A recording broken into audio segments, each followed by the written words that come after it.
Good evening and welcome to another night of miniature painting. We are continuing the thing we did started last week, where we paint a NaNoWriMo character from some of the other Danish NaNoWriMo writers. Last week I started on Cecilia by Josephine. Hey Emily, glad to see you. Hope you're doing better this week. I didn't actually finish it. Sorry about that, Josephine. I will finish it though. I was just sick over the weekend, so I didn't have time for it, or the energy at least. So this week though, I will just crack on with another mini. This time we have the character Gasti. I cannot remember much about him, to be honest. I know the author, Eligoon, did a good description of him. Basically, yeah, I do remember something. Basically, this guy has sadly come to the attention of the gods, and that is never fun when you're there. So we'll try to make this sad-looking person down on his knees, almost crying, that kind of thing. He's a peasant, farmer's boy. So we're talking sort of grayish, brownish, khaki, green. So yeah, it's gonna be fun.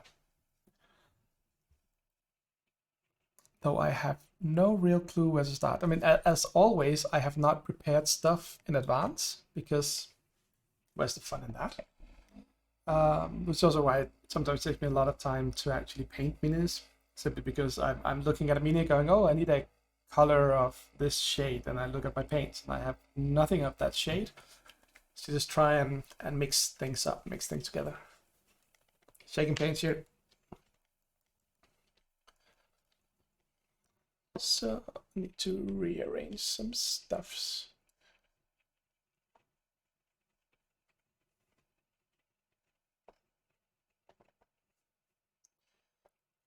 That's wonderful. Just trying to actually have a picture of the character around. It's designed in Hero Forge.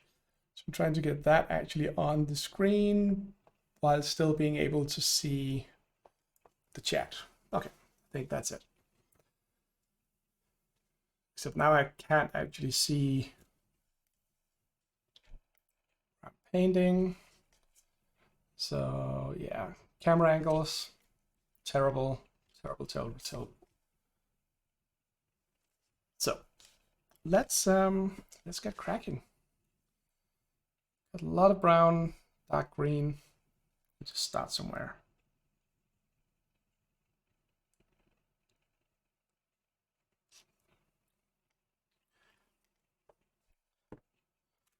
So Emily, what's up with you? Sorry to hear that you had to postpone this week's episode of the Encourageable Party.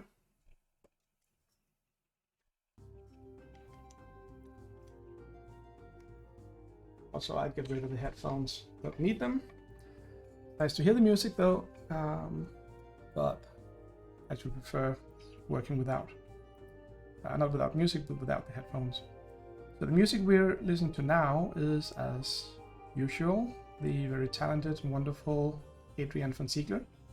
There's a lot of music that you can use royalty-free if you don't have commercial, if it's not a commercial project, or if you're streaming like we are here. I think he mentioned Twitch and YouTube. So, oh, and Emily is still not feeling super well. Well, sorry to hear that, but at least I'm glad that, well, you got some recording done. I mean, that's me being selfish, I know. I'm just looking forward to what seems to be the end of the campaign that's coming up pretty soon. That's exciting. Now, the intro music, for those of you who jumped on when I went online, is the tune Secret Muse, made by my good friend Chilean. Used to be a music producer. Well, in many ways he still is, just working a little on it from time to time. And when we talked about it and he heard about, streaming projects and stuff like that. He felt that was a super cool project, and he offered to make some music. So we talked a little bit about, you know, the style and stuff like that, and then that happened. He sent it to me a while back.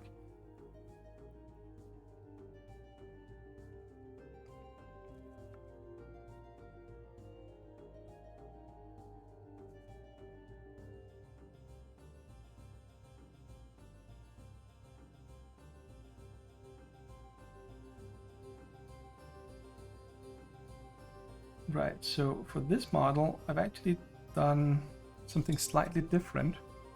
I have not given him a cenital highlight. And the reason for that is that since he's got so many, I'm gonna say dull colors, not in a bad way, but it's just there's not a lot of vibrancy to it. It also means that I don't want to sort of super exaggerate the shadows and highlights. I'm gonna do some highlighting on it. But mostly it's just kind of, you know, drab, like, you know, a peasant boy just wearing, you know, worn down clothes. And again, the gods have been harassing him, I guess, for a while, so I mean that's gonna wear out anyone's clothes. So yeah. So let's see. Emily writes that, yeah, last night was fun. I always have a good time playing with the incorrigibles. Yes, as do I. I can actually say from personal experience that was really wonderful.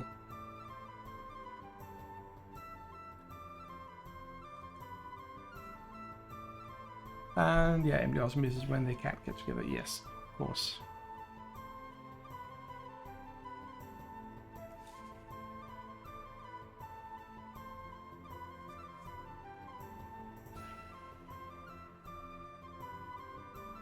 Oh, but as I said, I didn't do a cenital highlight. Instead, I just went for a gray primer, which I can't remember having done before, to be honest. It's only something I would do if I would either do an actual cenital, or at least, you know, the dry brushing version of a cenital, or something like that, so I would add some brighter colors. But I wanted to give all of these, the colors we're using on him, I wanted to tone them down a little bit so they don't become as vibrant. Some of the brown ones we're going to be using, I think, has a bit of red in them to make them more lively. But I wanted to get as much of that out, and you can do a lot just by choosing a primer. Yeah, that's what we're doing here.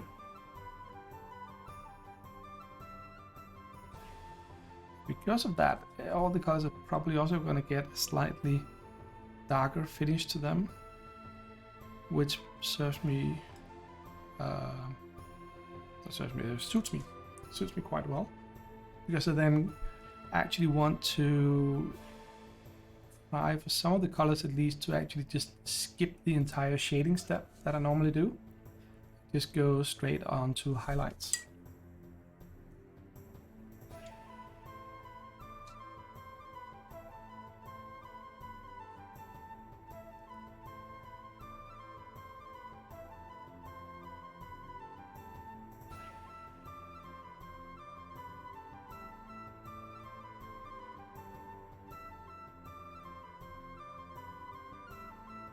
So, if we do have any NaNoWriMo people out there, do not be shy. Neither me nor Emily bites that much.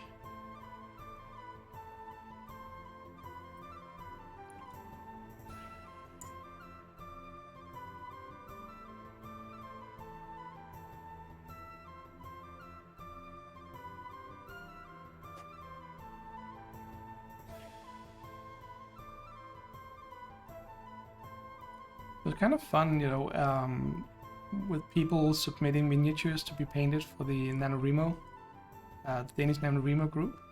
What I decided to go for was partly,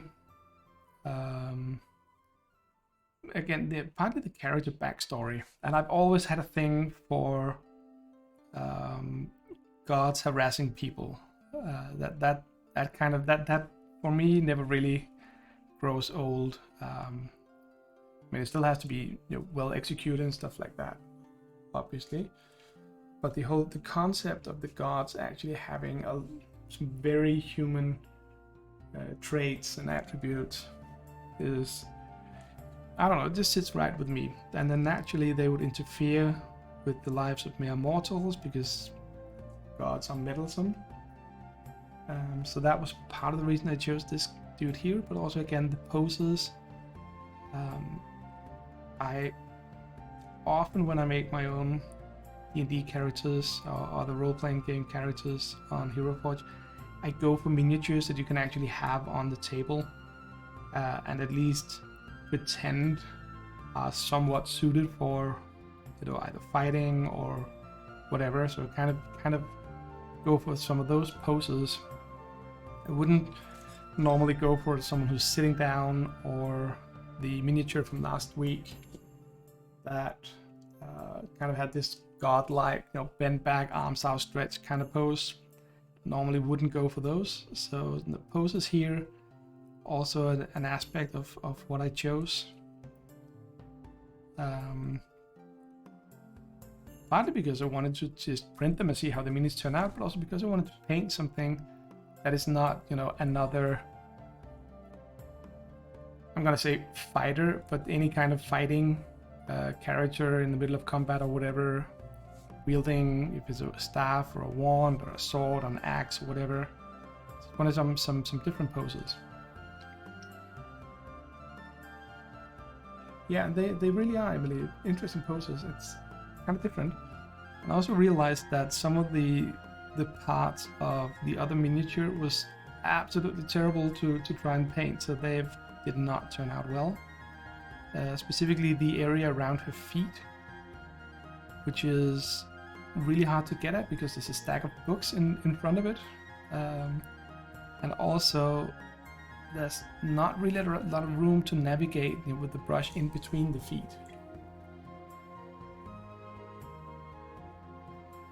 Just to show her again. I mean, if you look at it, it's not super clear on the camera here, also because I can't seem to read. There we go. So if you look down between her feet are actually a bit apart. I seriously need to turn off autofocus at some point, learn how to do that properly. Okay, this is not helping anyone.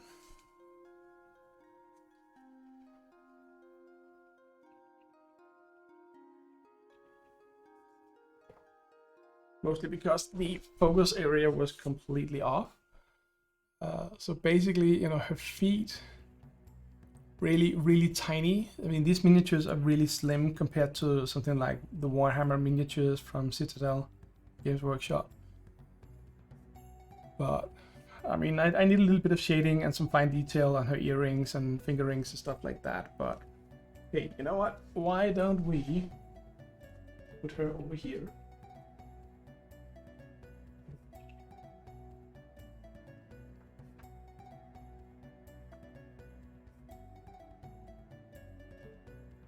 At least we can see a little bit of her. Anyway, I did warn people that I paint the level that I can, the quality that I can. So back to Gasti. He needs a little bit more of the sort of khaki green on his shirt. I also need to be able to see the mini. The reason I actually have to see him a bit more than I did with the other mini is that he's got a lot of sort of small details, like small bit of brown here, a stripe of a lighter brown there and stuff like that. I need to be careful and actually try to get that look out in him.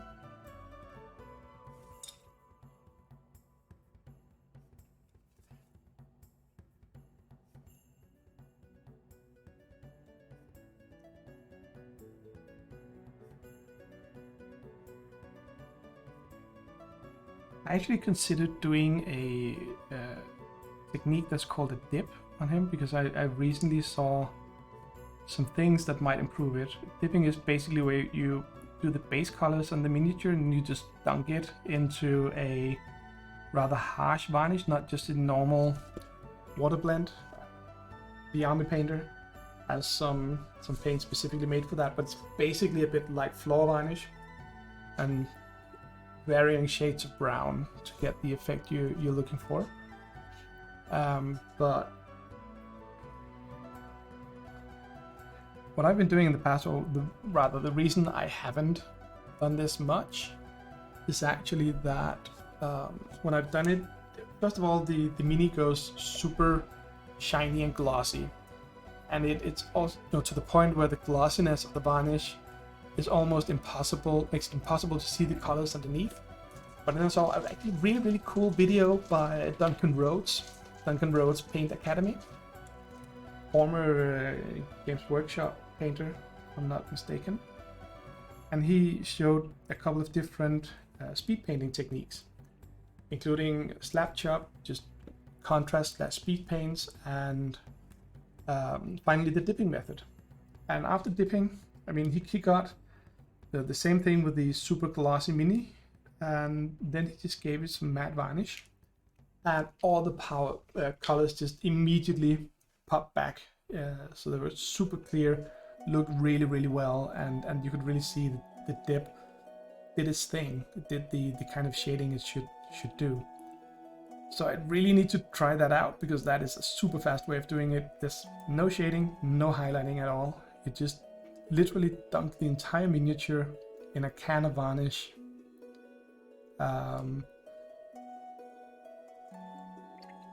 Not wipe off, just kind of gently shake off some of the excess so it's not as soaked. And there you go, then you have it there. So I need to try that out again at some point. Just need to find some minis that... Oh. The mini he used was an orc. I think space orc. So that was pretty interesting.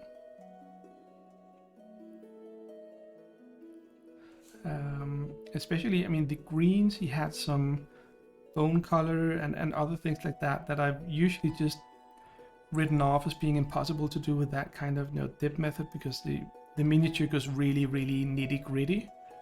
But the matte varnish definitely helped. But that brings up the topic of matte varnish, because I have tried that in the past and ruined pretty good paint jobs with it. Because apparently matte varnish is really sensitive to air humidity and temperature. So living in Denmark, it's not always perfect weather for using rattle cans.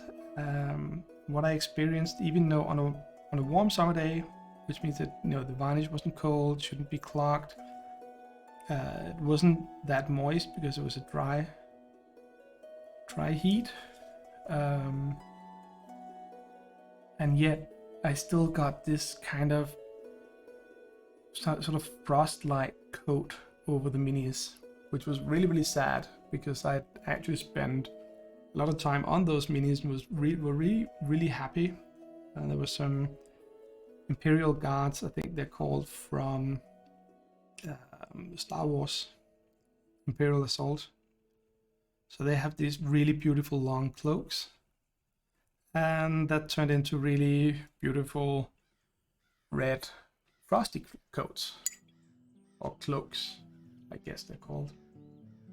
So since then I've been a little afraid of actually using the matte varnish, obviously. But now I have actually a couple of times successfully used varnish in my airbrush. So I have a feeling that that is the route I'm gonna take.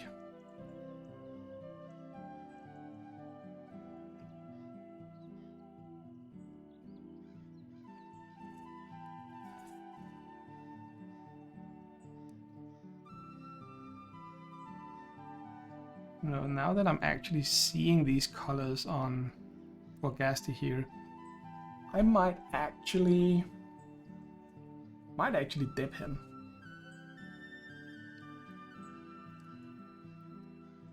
I mean, the worst thing that can happen is that it screws up completely, and I'll just repaint him.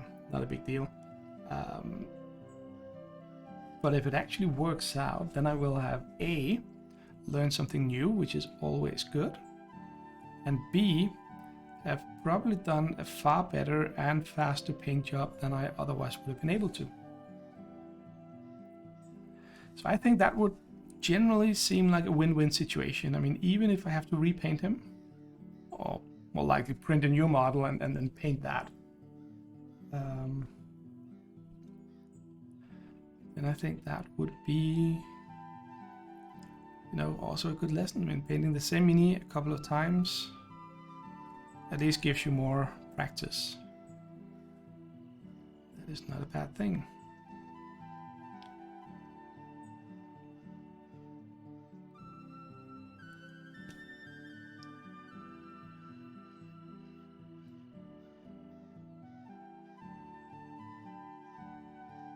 So,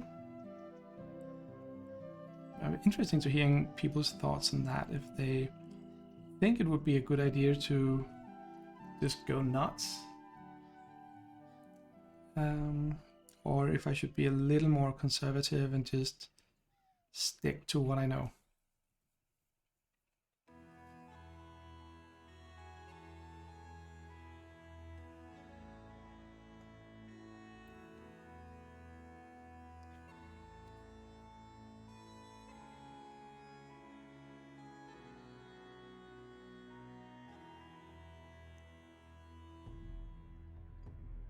And Emily says that it is fun and exciting to try new things. Absolutely. I mean, now that I've actually gotten, I mean, I had gotten the idea before and written it off again, going like, nah, I also want to get the miniature done well and stuff like that. But at the same time, I'm kind of sitting here going, yeah, I really, really want to dip something.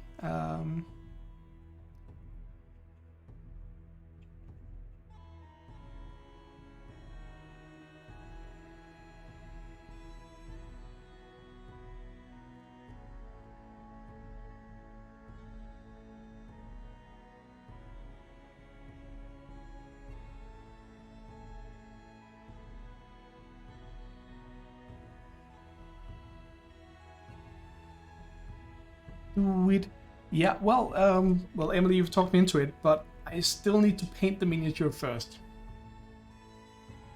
And then we'll dip it in some varnish. Now, the thing about the varnish, though, is that it takes about 24 hours or so, I think they say, to fully dry. So it's gonna take some calendar time, though.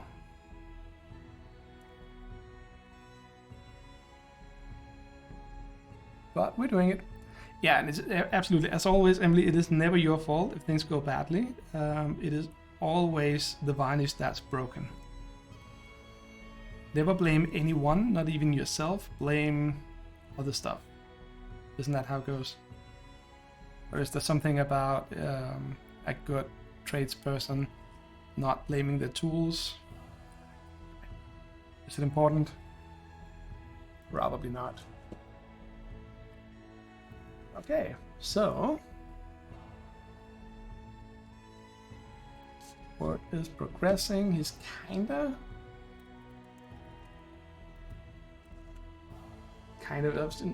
skinny, yeah, kind of pale. That's the word I'm looking for. It's kind of pale.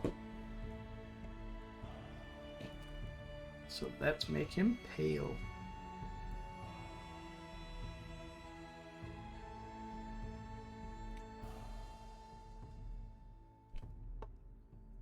Oh, and Emily, I don't know if I mentioned it last week, but the weekend before last week, whatever that's called, the 5th and 6th November, I actually got around to starting up some new meat.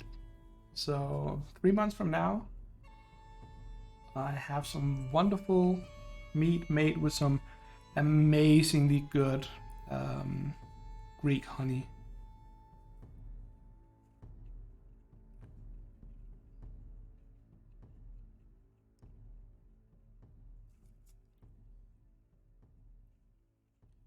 So that just leaves the question, Emily, when are you coming to visit so you can taste it?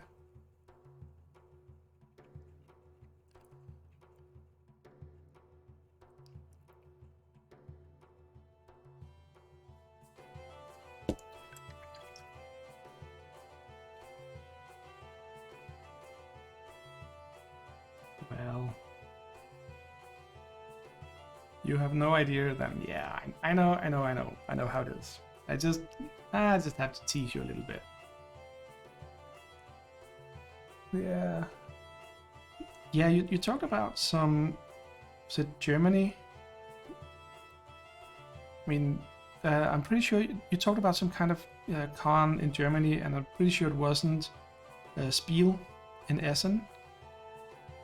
So, but I can't remember what it was. But if you get over here, we have to either drag you all the way up to Denmark, or failing that, I'm just gonna have to go wherever you are and visit you there. Okay, so you did go to Spiel in 2018. But Emily, why hadn't you introduced me to the Incorrigible Party back then? I mean, I know you didn't record it at the time, we hadn't started it and everything, but come on, you could have foreseen this. You could have foreseen that you would meet some absolutely awesome Danish people. I'm not angry, just disappointed. Yeah, I mean, I totally get why you chicken out of plane flights the way things are. 2 years ago in the summer, I was supposed to go to Iceland to visit a friend of mine who moved up there. And 2 or 3 days before the departure date, the Icelandic government changed the quarantine rules. So now everyone visiting, no matter their vaccination state or anything like that, everyone had to be in a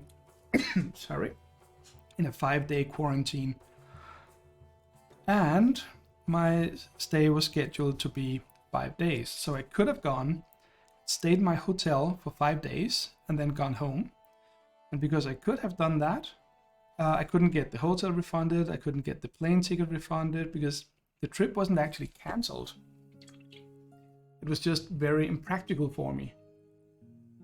So in the end, I decided not to go, because sitting in a hotel for 5 days in Reykjavik, just no. Period. No, not gonna happen. It's not that I was afraid I was gonna break quarantine or anything like that, because I actually take those things seriously. A lot of things I don't take seriously, but the quarantines and corona things I do care about. But yeah. So after that, I kind of decided that we need to be in a way more steady situation for this. I mean, I went to Greece this summer.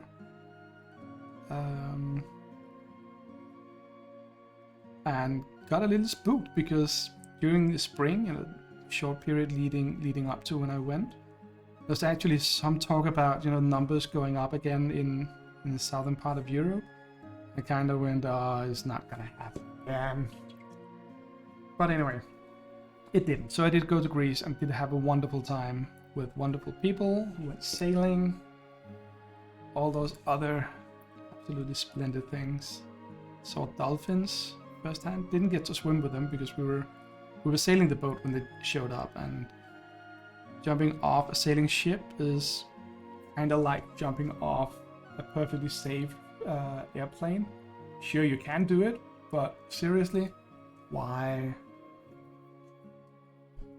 Yeah, so many people missing connecting flights because of flight cancellations. Again, Emily's talking about the reasoning for not,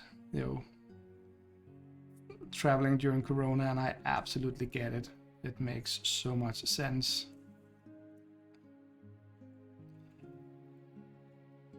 And even if you do get there and nothing were to happen, you just don't know until you're in it, and that means you'll be stressed the entire time.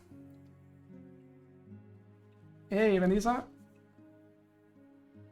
Yeah, absolutely. It does not matter. I'm just happy that you're here and watching. So, as I mentioned earlier, before you showed up, I didn't actually get around to finishing Josefina's miniature because of reasons, and I was sick over the weekend and stuff like that. But I did do a little bit more work on her, so you can see her there on the spinning display.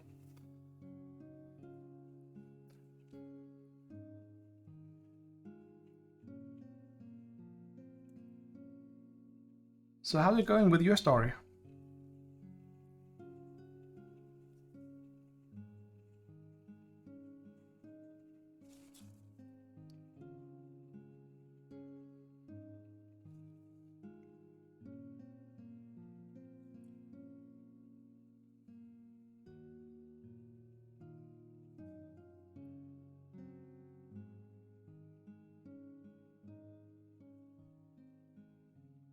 I'm sorry to hear that, but that is how it goes.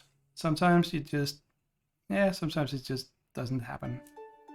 I mean, my story more or less did not even take off this year, so I can't even say that it's on standby. I just never really got around to doing it. I did do 1,300 words on the very first day, but that was mostly just, in many ways, just a writing exercise to get me going. You know, more than anything else. So a lot of what I did write that day is definitely needs to be lived out again. Okay,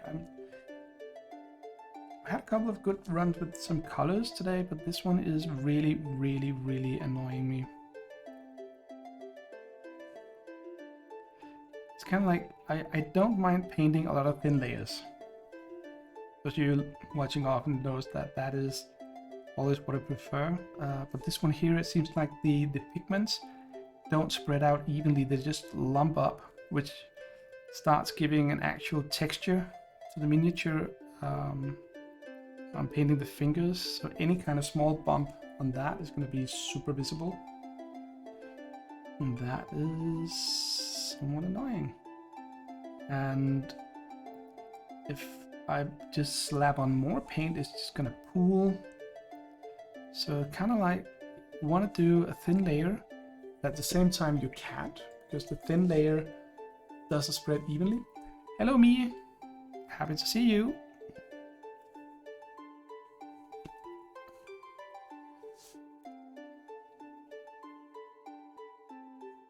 I have a pair of tweezers, because miniature painting and cats is not always the best combination, because it tends to get small hairs that I either can't see or have just forgotten how to see. Then all of a sudden when I'm painting, I suddenly just see a small hair sticking out of the paint somewhere. And it's just kind of, yeah, see, that is definitely a cat hair. To me, I'm glad to see you, because I have small secrets to tell people, and I find it more fun to do it, you know, when I'm online instead of posting it on the Discord or something. So the people who actually show up and work for it. Yes, Emily, cat hair gets everywhere. And yeah, Vanessa is working hard. As far as I can tell, we have one more week. Today's the 16th, so we have the 3rd. No, we have two more. We have the 23rd and we have the 30th. But I spoke earlier about my selection process for these minis, and the pose is definitely a large part of it, because most of the minis I paint, if not all of them, are for some kind of war games or board games or something like that, which means that they're basically in some kind of ready pose. They're in some kind of, I'm gonna swing this axe at your face, or I'm gonna blast you with a fireball. So when I saw, you know, the kneeling dude here, Gasti, or Cecilia from last week. She's on the spinning display at the moment. When I saw them, I kind of went, yeah, those are the poses that I really like, but I've never actually chosen them for my own minis, because in the middle of a battle, it would look kind of weird to have a character just sitting down. I mean, it still looks weird because, of course, it's never going to fit totally with the scene, and when I do the bases, it's never ever going to fit with whatever surface they're actually on. But it, even so, it just feels more right to have a character swinging a weapon, wielding a staff or whatever, when you're actually using them in some kind of battle or battle-like situation. That's usually, I mean, we use the minis for that. We don't really use it when we're just walking around in the town, because then we just describe what we're doing during theater of mind, that kind of thing. So yeah, so trying out these poses is really something I've been wanting to try out, and then people started making miniatures with these poses, so that was a part of it. But another part of it is also going to be who actually shows up to watch, because I'm that kind of person. So yeah.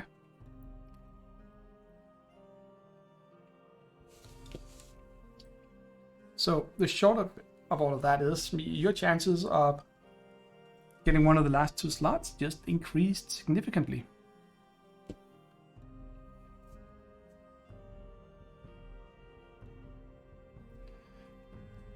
And Vanessa, you know that your chances are also good if you get around to finishing your character. I saw the posts you made with some of the examples, and I actually got an idea that I might do no matter what, because you had the one with kind of a blast or sort of shield spell effect in front of her hand.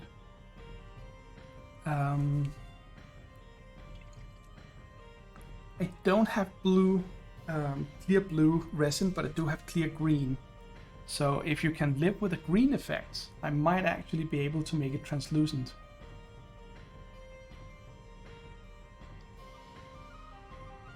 So you get kind of a see-through effect on that spell effect.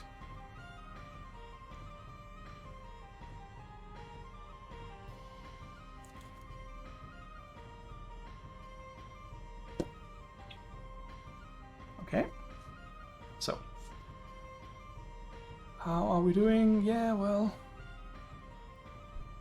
slow going, but it is going.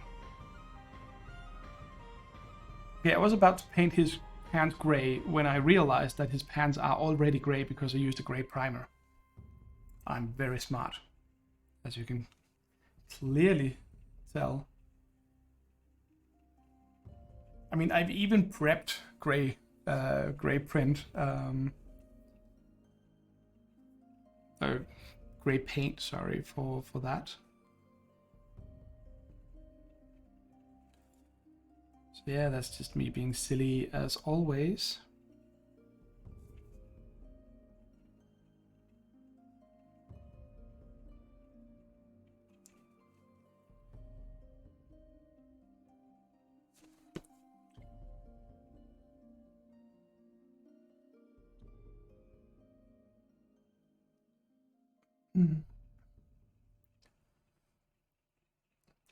Yeah, well, actually, the clear resins are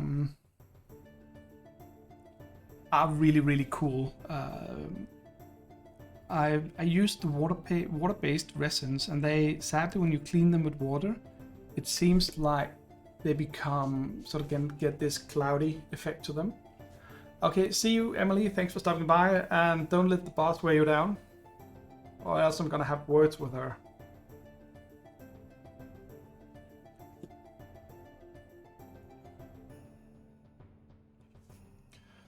So I'm gonna need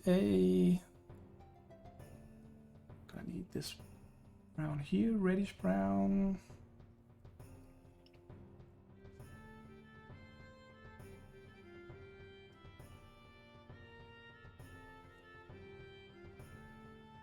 Fine details.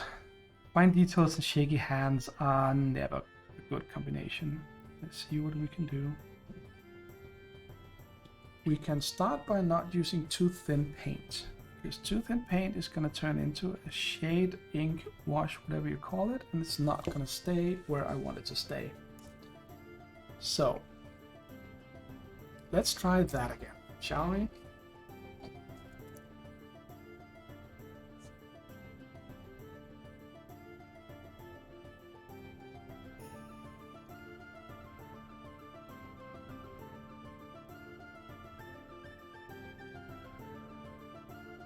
Ripping and hooking description of Aquila. Absolutely. I'm pretty sure, you know, from what I've heard from you so far, that is not going to be a problem.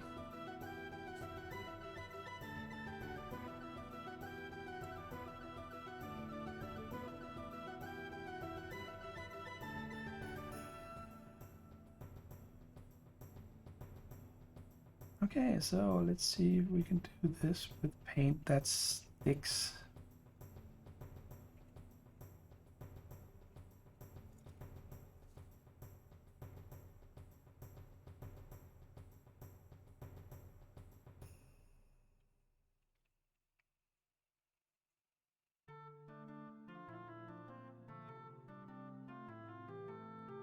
I'm also having one of those days where my hands are super shaky.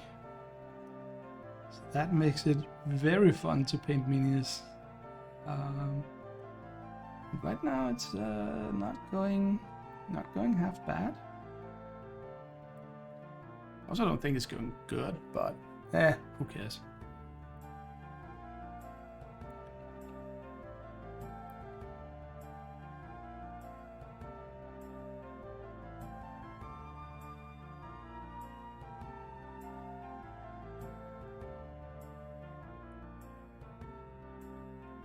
Good words. Let me say, yeah. I mean, there's a reason I chose 100 words.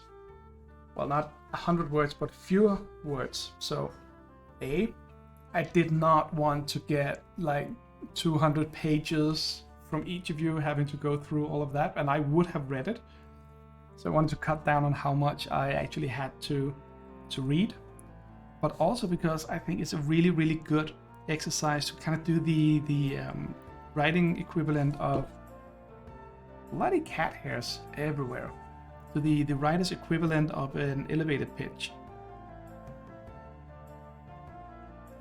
The elevated pitch basically being you have the time the elevator takes to get to the nth floor. In the computer gaming industry, when I was there and when people talked about it, I never had to do those kind of pitches myself, fortunately. People talked about, I don't know, 20, 30 seconds. If you cannot pitch your game idea in that amount of time, it's probably not a good game.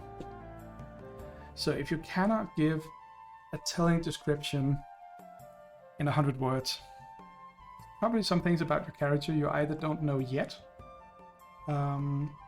or it's just not a very interesting character if you have to spend more time on that. He says, I totally understand why, and I do love the challenge of cutting words down and boil it down to what really matters. Yeah, words. Exactly. I mean, that's it's a really good skill to have. I mean, I know NaNoWriMo is about writing as many words as possible, but when writing that the never published minus technical stuff, it's important to actually stick to the point. I mean, these days, you know, with computers and other electronic tools for writing, I mean, writing 50,000 words in Nano is, let's face it, it's not difficult. It's just a matter of writing. I mean, if you can punch into a keyboard at a fairly decent pace, it's very easy to do 50,000 words. It's just getting 50,000 words down that's, you know, worth reading, worth writing, getting the right 50,000 words down. That becomes far more of an issue. Even if we're not talking editing here, we're strictly talking again raw material. I mean, you can write the good old lorem ipsum if you just memorize that by heart and just type it out, that could be 50,000 words, but I mean, you wouldn't get anywhere. It wouldn't drive your plot anywhere at all. It wouldn't make your characters come to life or anything like that. So now I need to see this dude from the back, so I'll be spinning him around just to see. Yay for the edges not going all the way around the back. Makes my job a lot easier.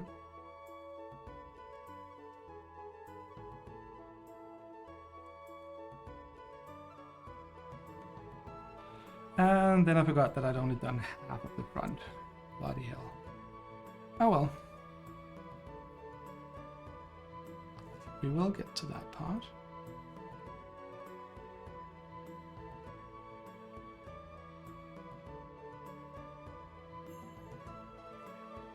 So Mia, how's your writing going? Now it's probably somewhere in the Discord server or elsewhere. I just due to workload and being sick, I haven't actually spent as much time in the Discord as I would have hoped.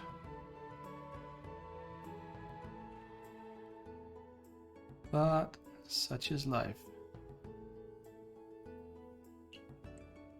So you did February fiction.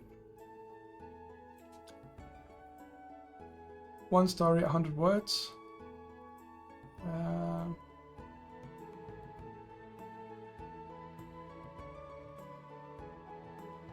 So how does that work? So do you write a lot of different stories that are only 100 words each, or can they be longer? Because actually writing a story in 100 words, again, really, really good exercise. But at some point it's also, I mean, it's more going to be scenes than stories. I guess that's what I'm getting at.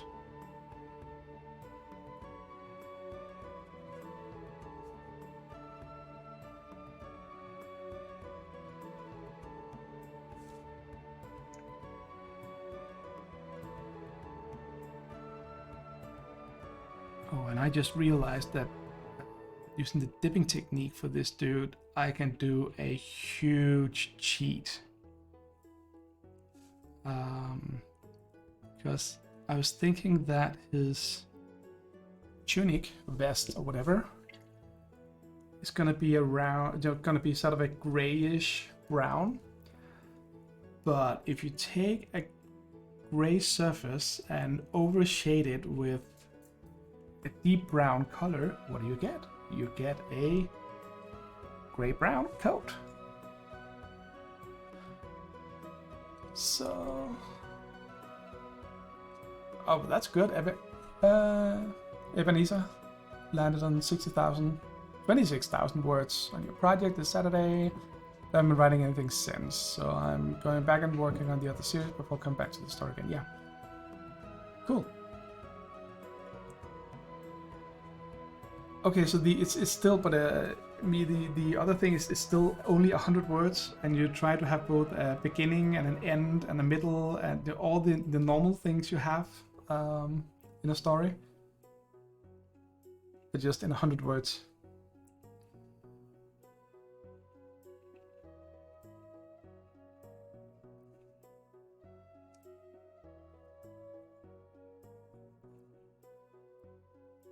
Is that what's also sometimes referred to as flash fiction? Flash fiction. Fiction.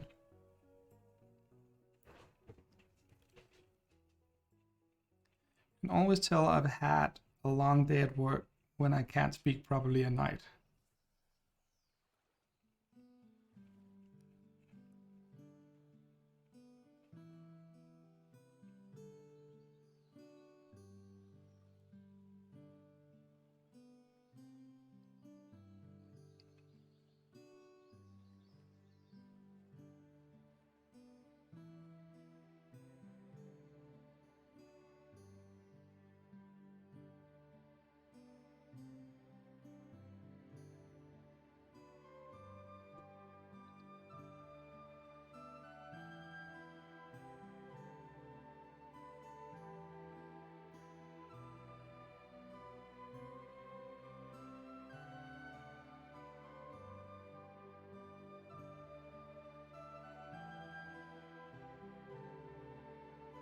Oh, super fine details. I hate them.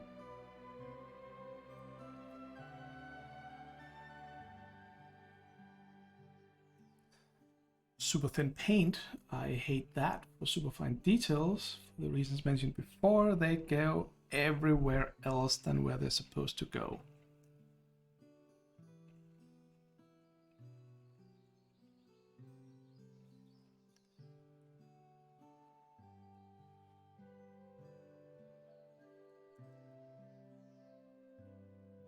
Okay, so flash fiction can be a little bit longer apparently. I was trying to find one. Yeah, you could probably just do it in chat, really. But actually, I also got the idea. I can't even remember if I mentioned it in the Discord, Nano Discord, that considering how active people are on the Discord server, we should have a bot that actually counts your does your word count in Discord messages throughout the month. Just so you can see that you, not you, but just the general form of you end up writing more than 50,000 words in discount, but not reaching a goal of 50,000 for the NaNoWriMo project. I mean, that might actually be where I would end. And yes, I know that 50,000 words in Discord comments is a lot.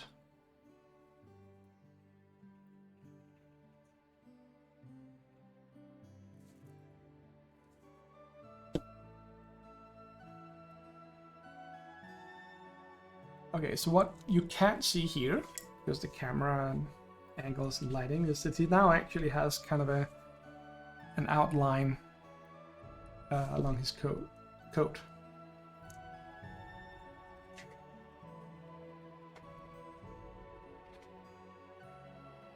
So we are gonna clean that up just a teensy tiny bit. Because I did get a little wobbly, rough, whatever. A few places I want to get a little bit more of a sharp edge.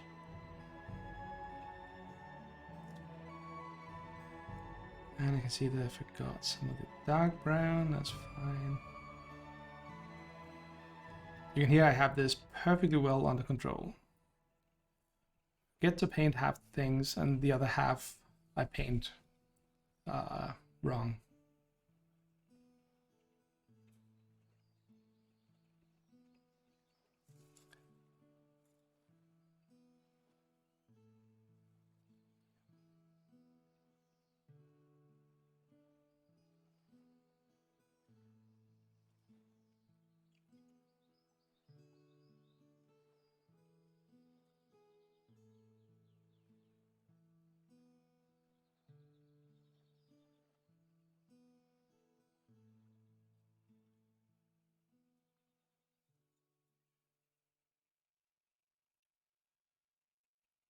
Okay, so if I do dip him, then I will be facing a problem with his pants, because his pants are going to be a different color. Oh, I think we have an incoming story from me. It's about flash fiction, or one of the short ones, and the prompt word was winter. I am looking forward to hearing that, reading that.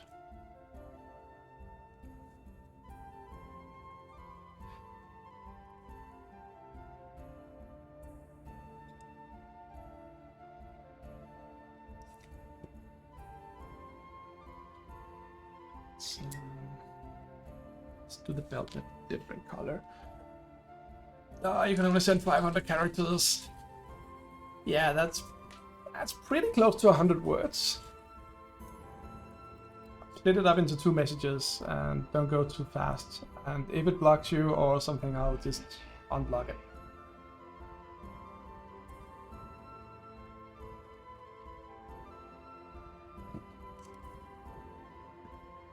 I know what we're doing. We'll be dry brushing now. So, change your plans again, because that's what I'm good at.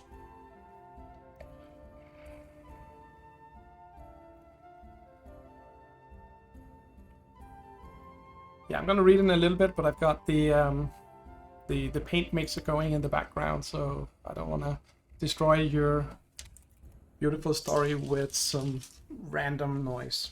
So, white, beautiful winter, roads covered in powdered snow, pristine surface, nothing disturbs the tranquility. The air is cold and crisp. Any breath they take evolves into puffs of smoke. Nothing seems to move outside, only two children striding through the snow. The children plan to build a snowman. The oldest rolls the biggest snowball, the body. His sister begins a valid attempt to form the head. Together, they assemble the jolly snowman, finding the saved pieces of coal for eyes. The stolen carrot becomes his nose. The big snowplow rumbles through the street, and the snowman dies. Winter is dead. That took a turn. I did not read this before I read it out loud, so yeah, that took a turn at the end. Not a bad turn, mind you, just got a bit grim. But I see it works. And again, I like that, in a short fiction like this, it ends, and it ends really, really fast and really powerful, without just going, they lived happily ever after, or the end, or whatever. It actually is an ending. Sort of wraps up the story, yet for me at least leaves so many open questions and thoughts and images and emotions. Really good. Well done.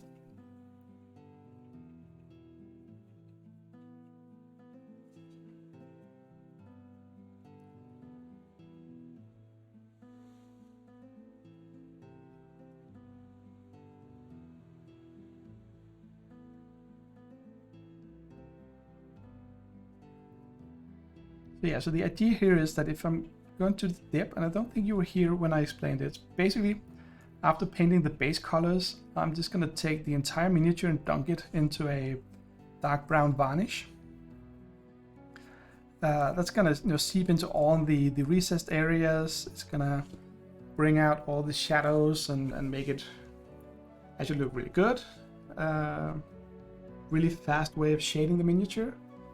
But it is also gonna dull down everything, and since I don't want his tunic, vest, whatever it is, and pants to be the same color, I'm just gonna give a really rough and heavy highlight to his pants to the best of my ability, because it's a little difficult doing the standard rough dry brush technique. I should have done this before painting all the other stuff. It's a little hard getting into the area here with his thigh, because I'm afraid that I'm gonna dry brush too much. I am gonna hit, I can see that I already hit the pouch and his belt a little bit. But that's pretty easy to cover up. I just don't want to have to do it too much. So ideally I had done this before before actually painting all the other areas. But hey, I mean, as I said, that's what you get when you just change your plans in the middle of... Well, I changed my plan in the middle of a completely unplanned project. That pretty much sums it up for me. Also, water.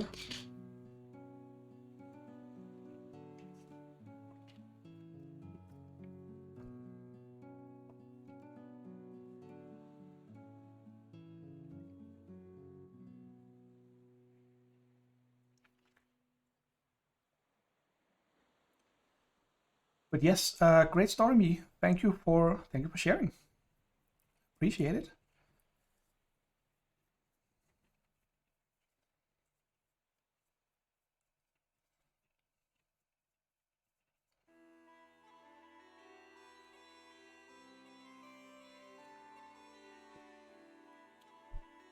I have probably a better brush for this.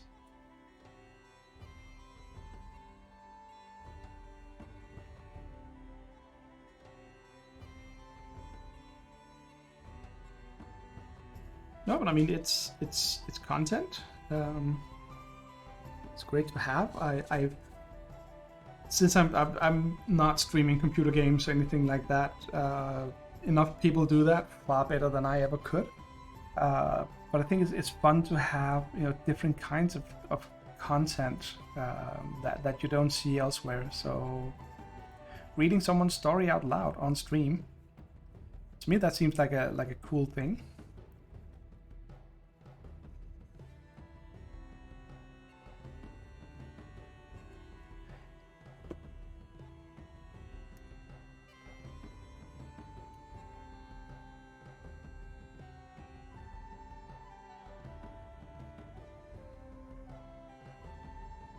Okay, I am desperately looking for a dry brush to actually be small enough to paint or to reach the areas here. Right now it's technically his butt that I'm dry brushing. Because the miniatures are so small, I really need a thin brush, but at the same time I don't want to use any of my normal good brushes because dry brushing really tears into the brushes and messes them up. As can probably be seen from this one that I've used for so much random crap over the years. I'm tempted to just cut off another bit of this. And it's the last time I actually think I used it for dry brushing metal paints, and to be honest, it kind of feels like it didn't really clean it afterwards. It's something I don't really clean the dry brushes with water until I know I'm done using them. At this time I may just actually have forgotten that I had used it and just completely let it gone to waste. I mean, it's almost fully dead and it's just splitting out all over now. Yeah.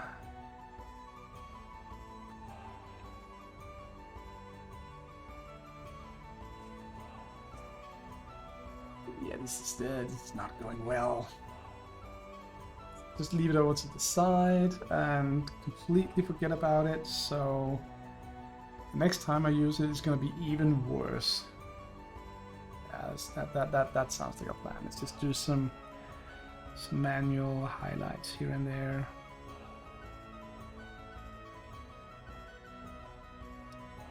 I mean, I probably also just should go back and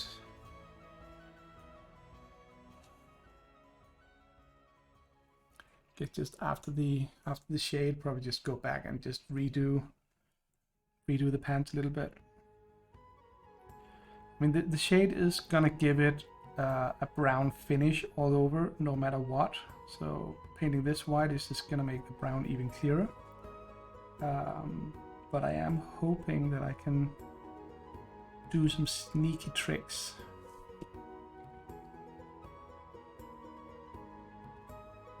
For cleaning it up.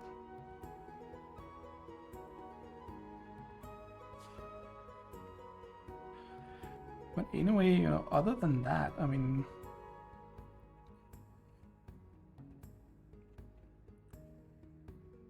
once these highlights are done, I just need to, his shoes, of course. I keep forgetting that. I'm looking at the picture of him, from the front, so I keep forgetting that he has shoes on until I turn over the mini and actually notice, oh shit, he's got shoes.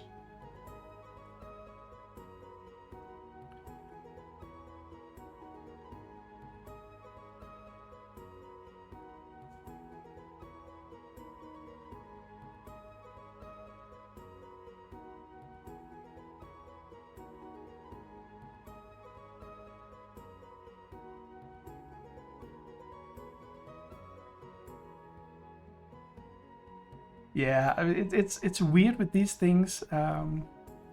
Maybe part of it is because I didn't, design these minis myself, so I haven't been into all the details of them. I don't know.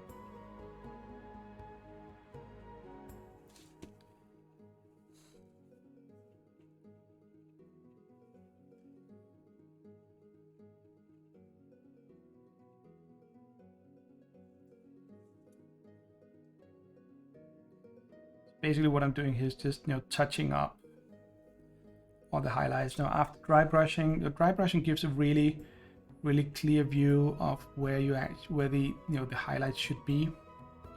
Because you hit the high areas of the miniature, and just go in with a normal paintbrush and kind of tweaks it a little bit, half cheating. Perhaps could argue that I'm overdoing the white a little bit on this. But again, after dipping, I'm gonna go back with the white or the gray to give it some better highlights, stuff like that. But it's not gonna be tonight because the dip uses an actual varnish, and that requires about 24 hours or so to fully cure.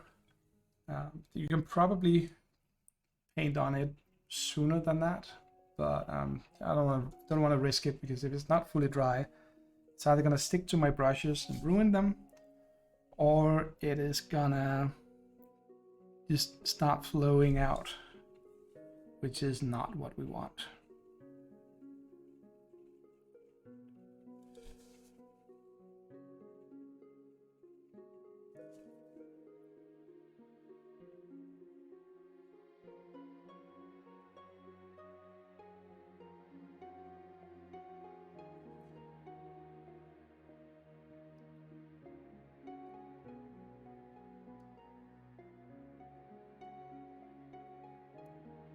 Oh, there we go.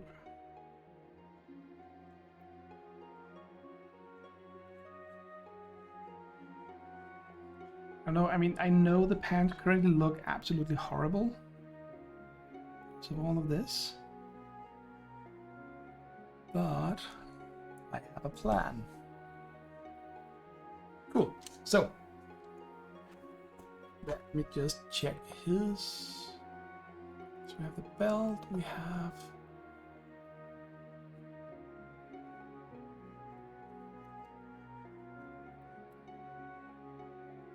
Okay, it's just kind of a. Okay, so that's that. Right, you are.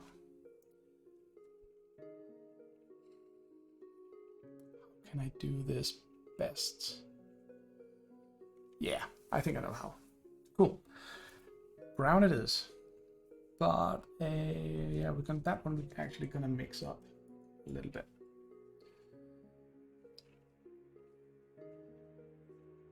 Gray and some brown, and hey, we've just accidentally mixed what looks like the perfect color for the shirt. So this is actually pretty close to the perfect color for the shirt. Why don't we just go ahead and do that anyway? It's not going to take long.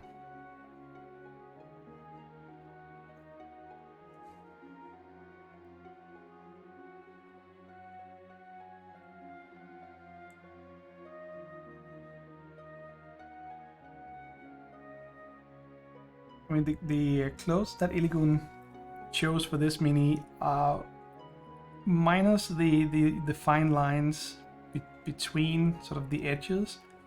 It is super easy to paint because it's really just a large uniform surface.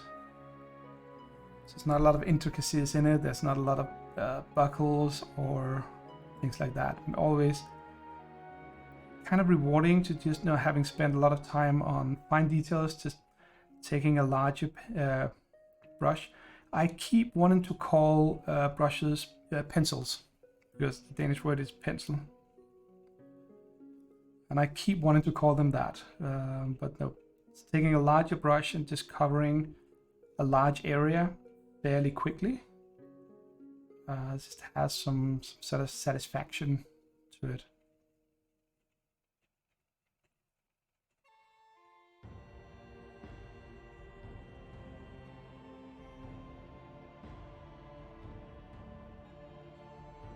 We have more details I forgot.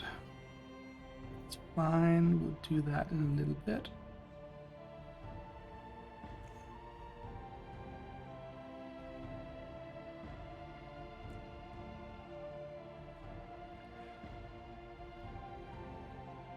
when doing this part here, I'm actually not too worried about going all the way out to the edges, because when we do the heavy shading later on with the dip, I'm gonna say dip way too many times in this stream. But when I do the dip, that's actually gonna seep in between all the colors and, you know, cover up.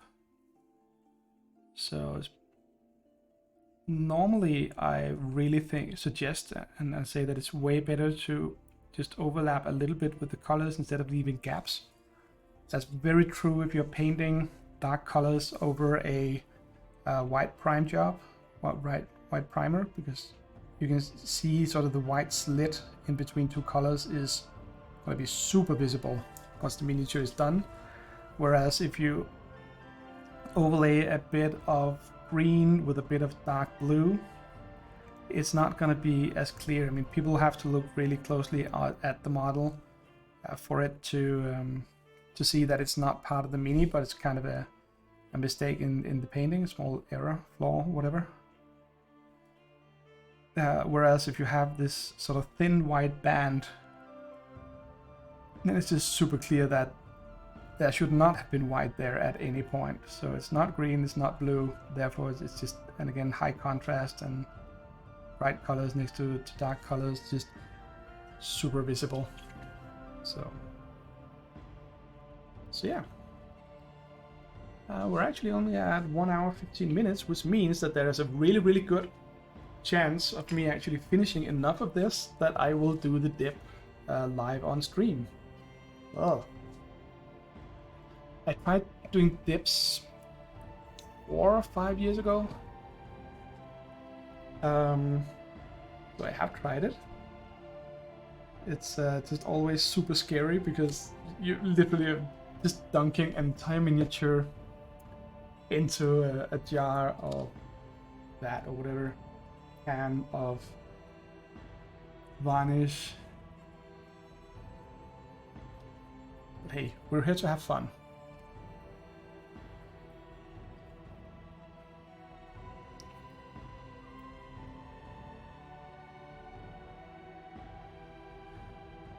So we need the ridges, you know, on his shoulders, or edges of his coat thingy here, best.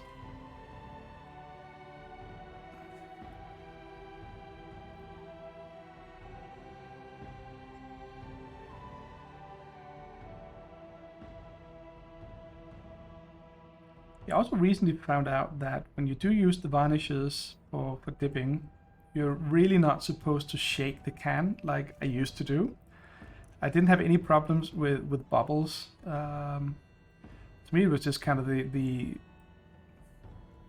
normal way of getting everything mixed up, getting all the pigments spread around. But apparently you're not supposed to do that. It's way better to just stir it gently. And I guess that makes sense.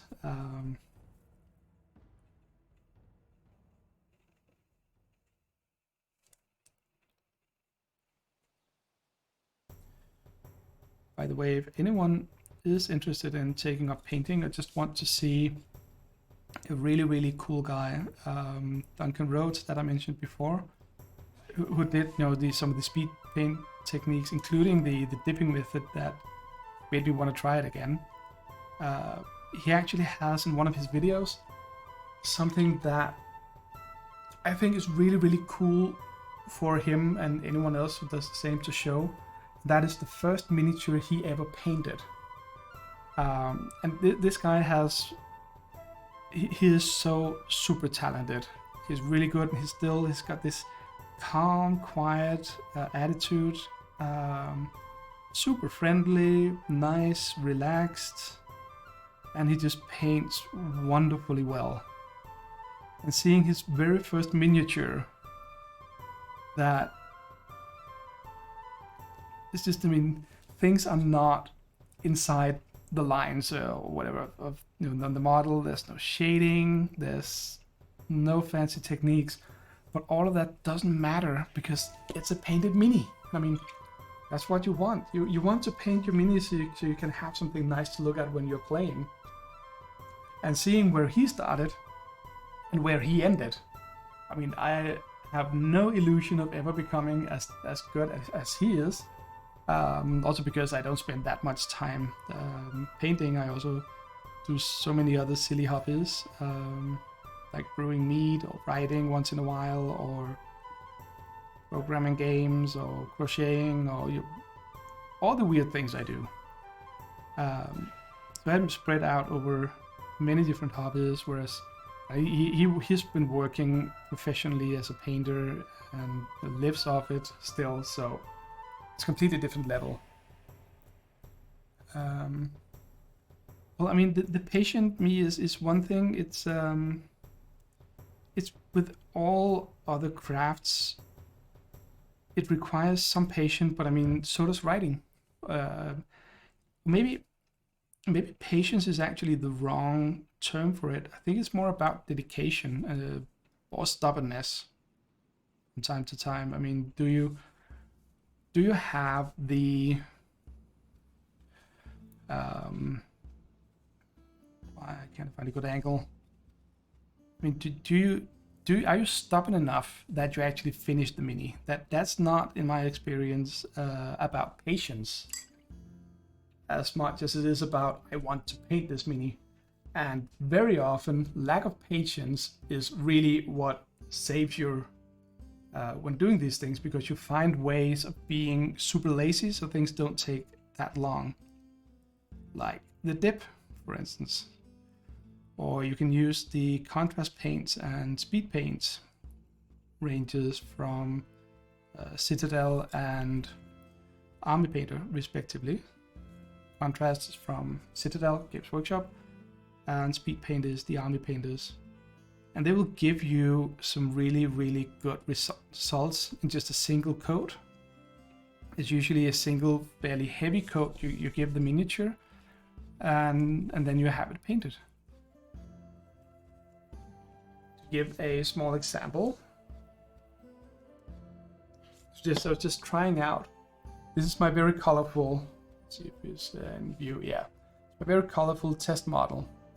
But if you look at something like the blue axe head is, I think it's a contrast paint from Games Workshop. The shoulder pads, the yellow shoulder pads here, which has a really, really nice depth to all the recessed areas. That was speed paint from the Army Painter. It works really, really well. I don't use them much, the speed paints, because the reactivation they do is it just annoys me. That's a me thing, not an Army Painter thing. But if you look at the blue sort of elbow patch here, again, just I think that was also speed paint. And again, it just seeps into the recessed areas.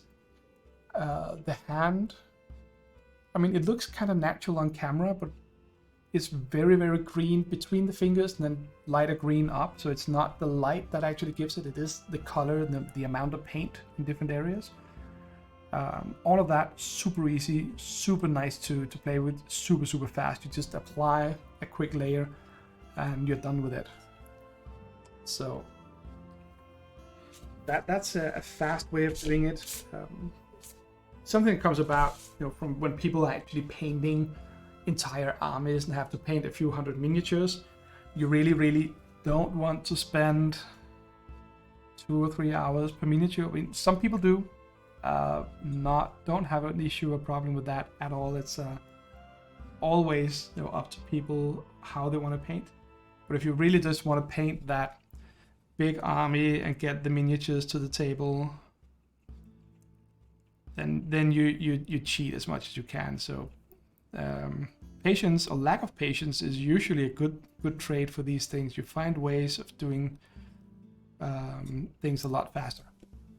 So yeah. But then again, like with any other hobbies, maybe mini painting is not for you. No harm, no foul.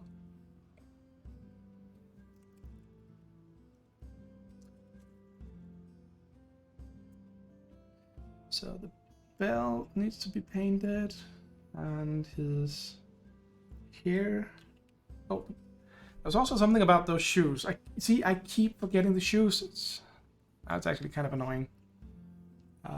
Because I've mentioned them so much before and mixed up a paint for it, and then I started painting something else because that made more sense.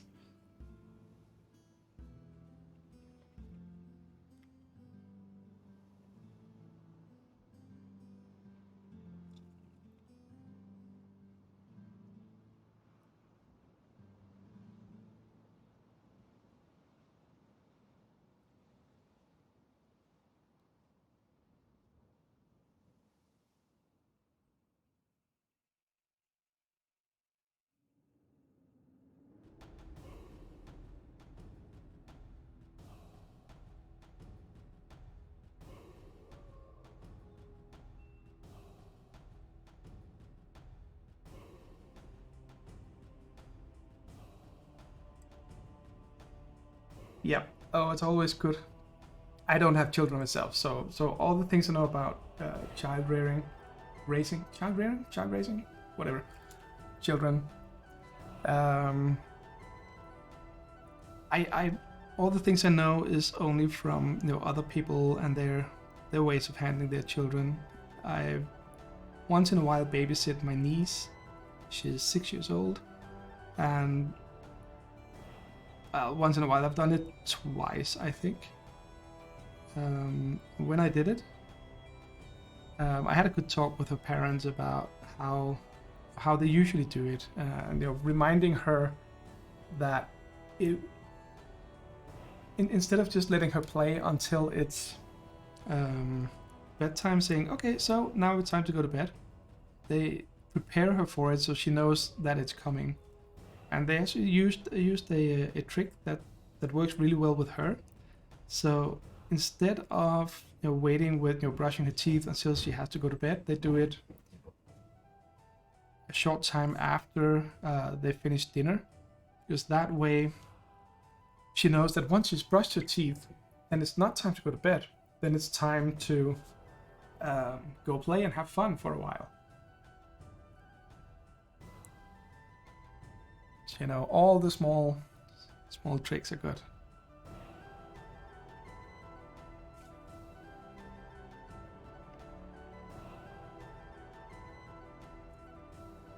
Let's see here. I'll get to what you're writing in a little bit. I just have. I often have problems with painting the brown colors because they either get too thin or get too clumpy. So now that I actually have a super nice consistency of the paint on the brush, I really just want to finish this teeny tiny bit instead of having to go over it again and again and again. So I'll get to the chat in a little bit.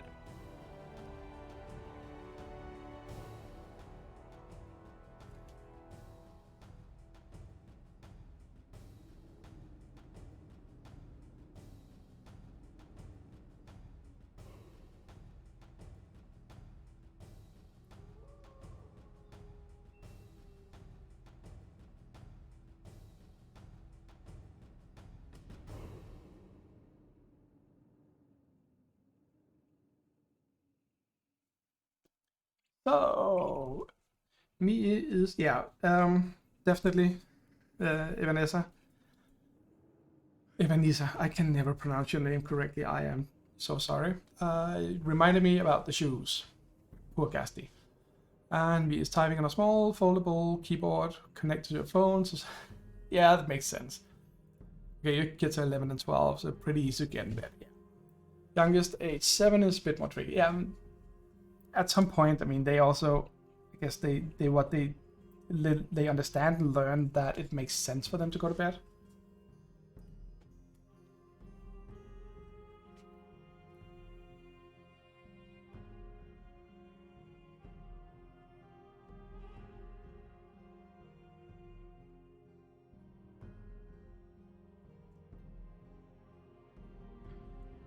So, well, will you look at that? We're painting the shoes.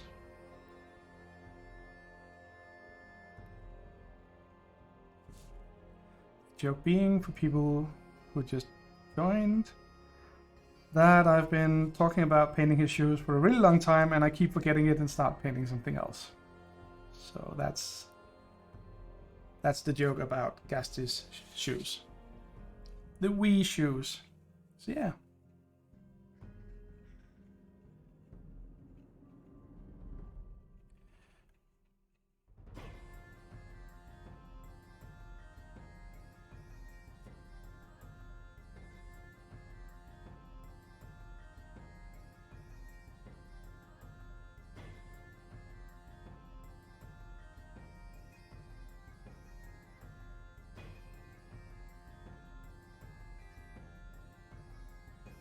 Oh, and as I mentioned before about my selection process for the miniatures, I've been really overwhelmed with how much people have taken to this the challenge and this, I don't know, project or whatever you're gonna call it. So I'm actually toying with the idea of painting more than just the 4 minis this month. Probably not doing all the details, but there are techniques where you can paint the minis super fast and at least just print the minis for people. So please keep it to yourself for now. For starters, I haven't fully decided if I'm gonna do it or not. But even if I do, you'll be having the privilege of knowing it beforehand, so you can just snicker and knowing that something interesting is coming. And it is not winter, because winter is dead.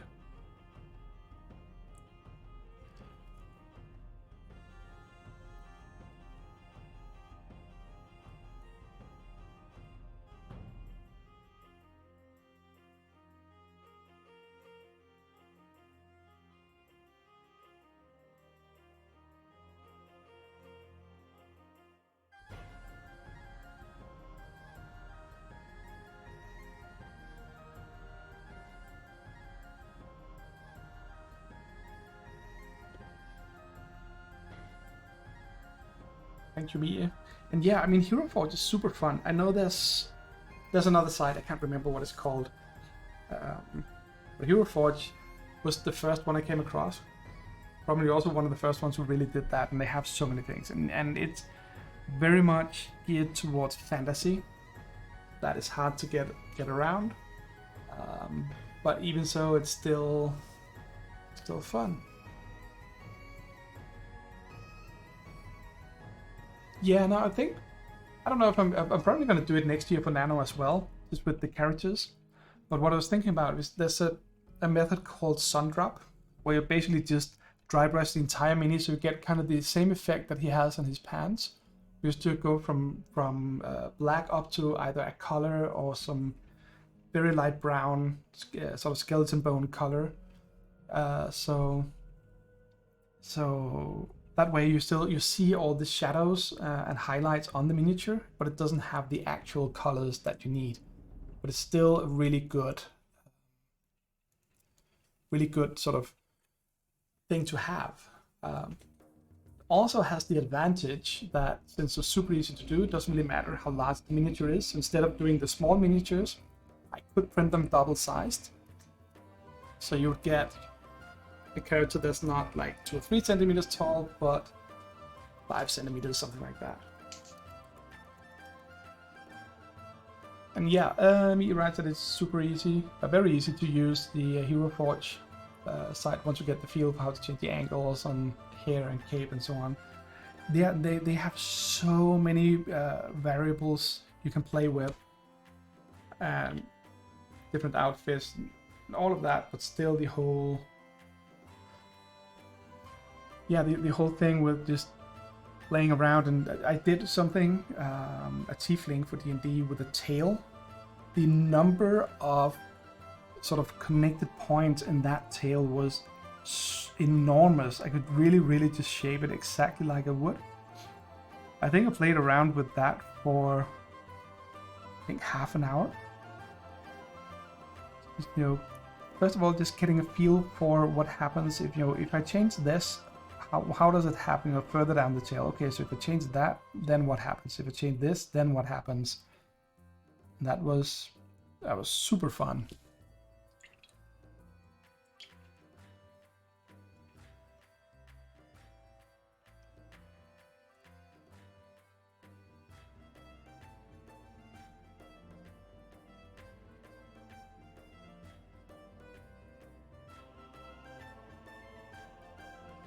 Time 134. Yeah, I mean, now that I've actually remembered the shoes and the it's got trim on his coat, you know, the edges of the vest, coat, whatever. Now that I've remembered all of that, and I'm doing the hair, which is the last detail on him, then we will do the dipping on camera in a little bit. After that, I'm probably gonna go back to Josefina's mini. Just, you know, as long as I'm painting, and just gonna continue a little bit of work on her.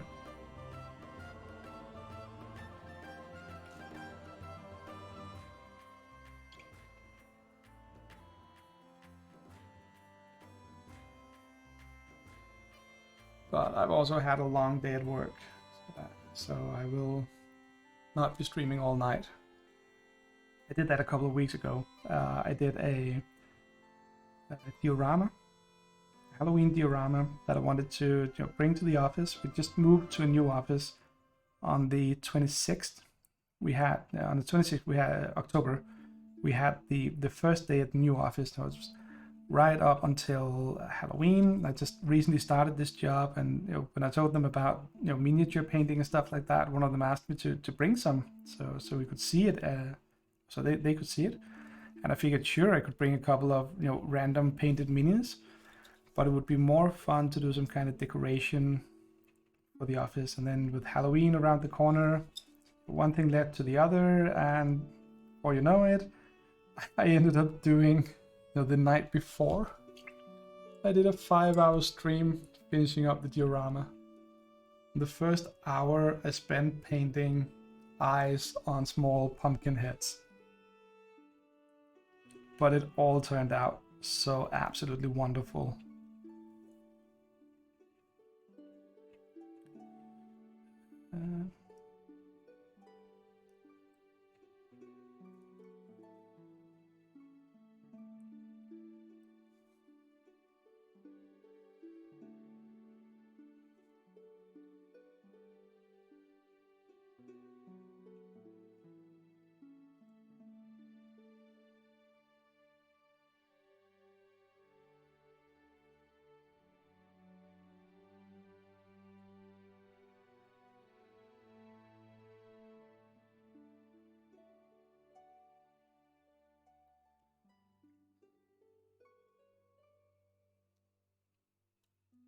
It was a lot of work, and the interesting part about it was that even though it had, I think, 7 minis in total, I actually spent the least of the time on painting the minis, because only one of them was actually painted like I'm painting the other ones here, you know, with full, you know, highlights and shades and stuff like that.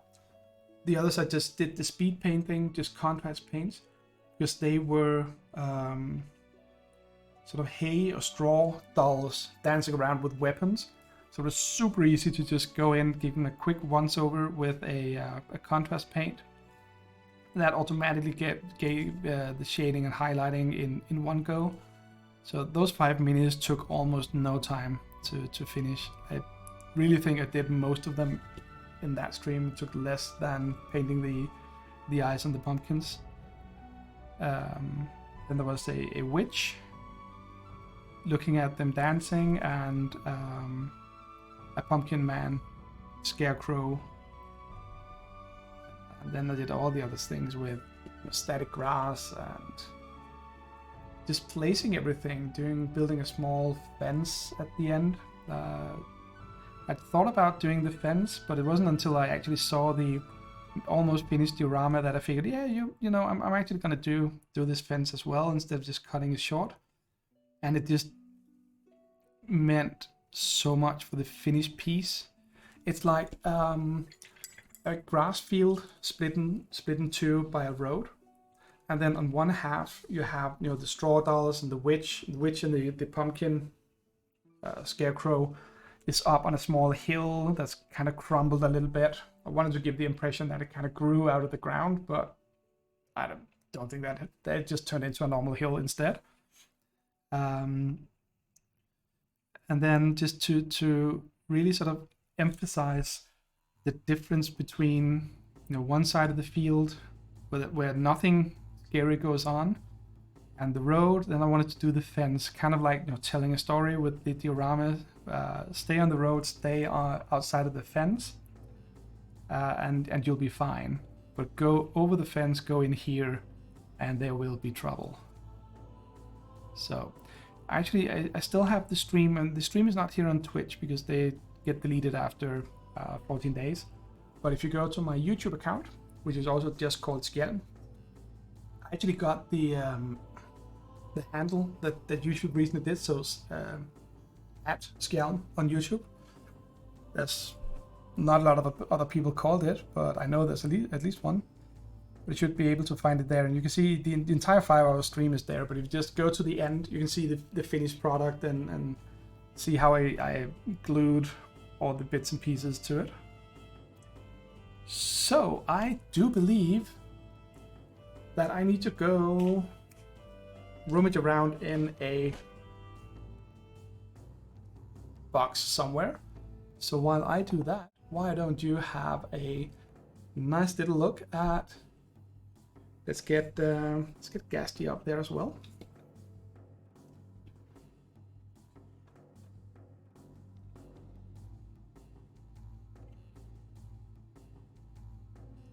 Yeah, let's just put him on there.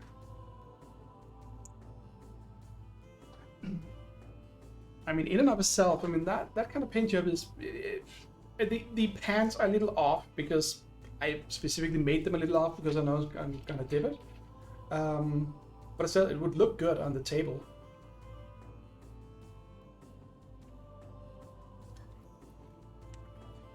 Not a lot of shading, shadows and so on going on with Gasti.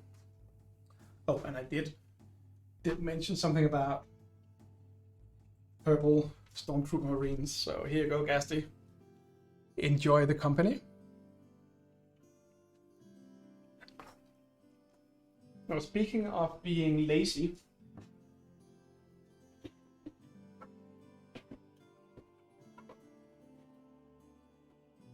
I actually painted that Stormtrooper. It's not a Stormtrooper from Star Wars, and it's not a Space Marine from Warhammer 40,000. It is kind of a mix in between them. So what we have is Stormtroopers with the bulkiness of Space Marines. Although you can see on his shoulder pad he does have the Imperial symbol, so I guess they are Stormtroopers. No getting out of that one. But I found a Kickstarter that made them, and I really just wanted to paint them.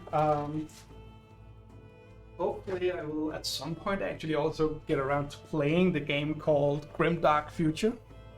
That small skirmish game.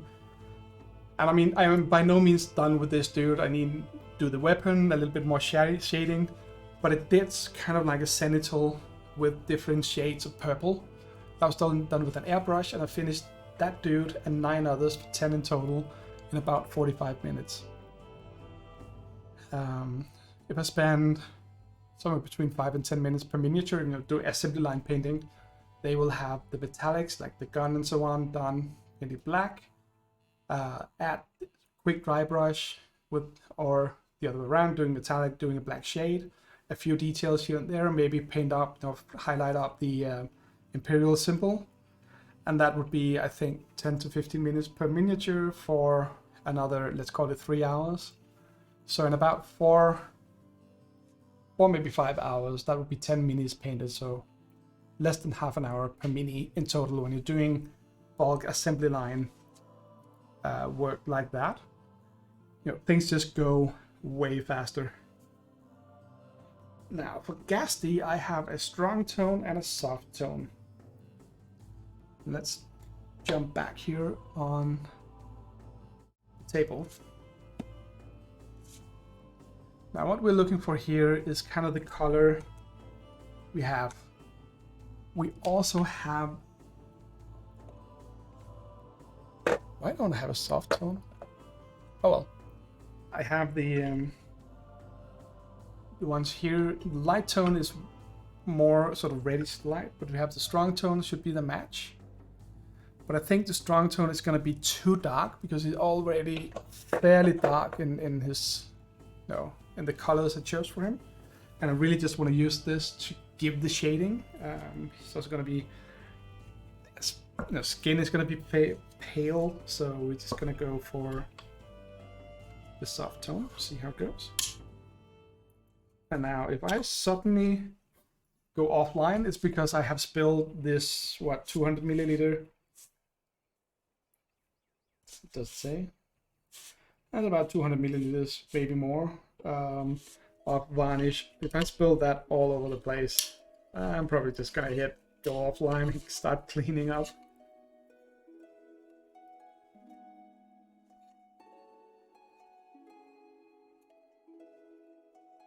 Now, I have not opened this in a couple of years, so I have no idea what condition it's in, but it's varnish.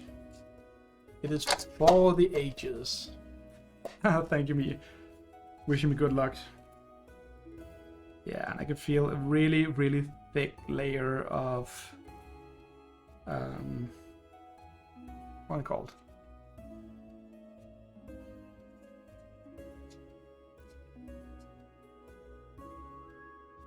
Yeah, you can see you have this, the pigments they're called. See how it sort of clumps up. But I can also see that when I actually start stirring this, and yes, I do have good ventilation around me. This is varnish. It is not water-based. It is not acrylics or anything like that. It smells like crap. I should probably put on a gas mask, but I'm hoping that the ventilation will hopefully be enough. Usually is, and I'm not going to be working with it for long.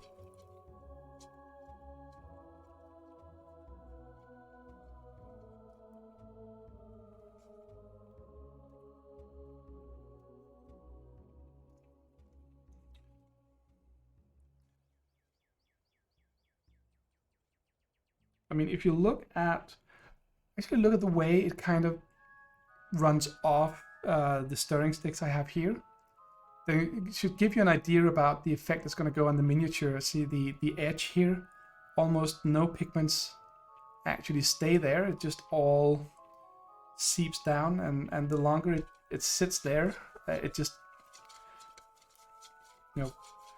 runs off the miniature. I'm gonna try to not dump too much of the base into this, although that might actually be difficult. It does not have a ridge that I can hold on to, but it's fine. I'll sort something out.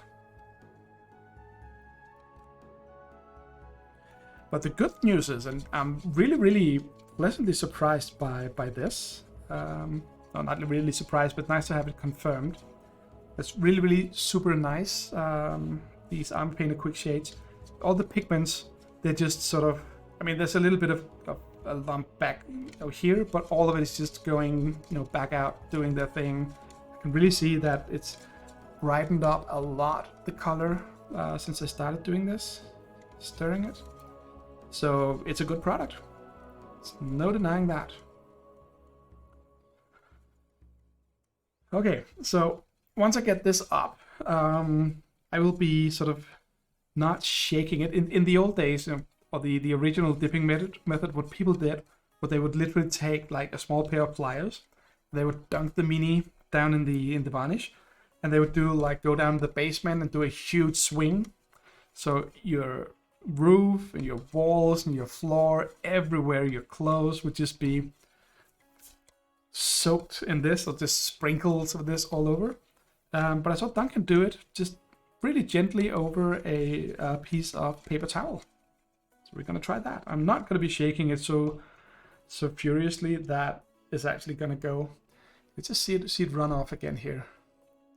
It's a really good consistency for it. You just see still that's a lot. That's a lot, and I mean it's wood, so it sticks to the wood and soaks into it. Staining it, just need to make sure they don't fall all the way down. So let's yeah, let's do this. I mean, I have the paper. I also have, like, on the actual table itself, I have what's it called, like a plastic cover all over it, so it's not going to be bad. It's only if, you know, if it actually starts spilling out into my lap or whatever. But I mean, I'm wearing clothes that it'll be fine. It'll either be fine or a good story. So let's push the purple ghost in there. Oh wait, we need this. So you can see that we have. Now, what I'm most afraid of is actually dropping him down there. But this seems to be pretty good. So as long as I actually keep it. Yeah, we can do this. Okay, so this is Gasti, painted. This will be Gasti more than painted. See how it just seeps off there? See if we can get a little bit better light. No, can't. You see, just you can see his face. That's good. It's gonna get some of this dripping off. Done with that one. You can see quite a lot of it does come off.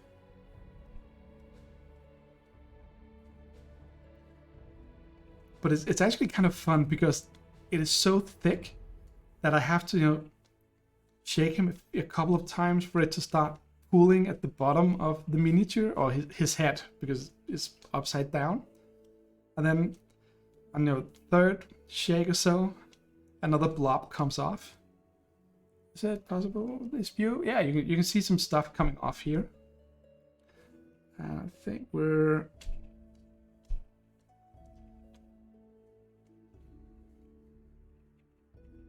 Yeah, I totally get why, you know, getting a good grip with a pair of pliers and just really swinging it. And there he goes. He just flew off. Well, that's fine. It's fine. I think that's, I mean, we just dab a little bit at it as well. I mean, it has a really long drying time, curing time. So just gently dabbing him is not going to be that big of an issue, because it's still going to be floating around and doing, you know, working its way down the miniature. But hey, this is roughly him.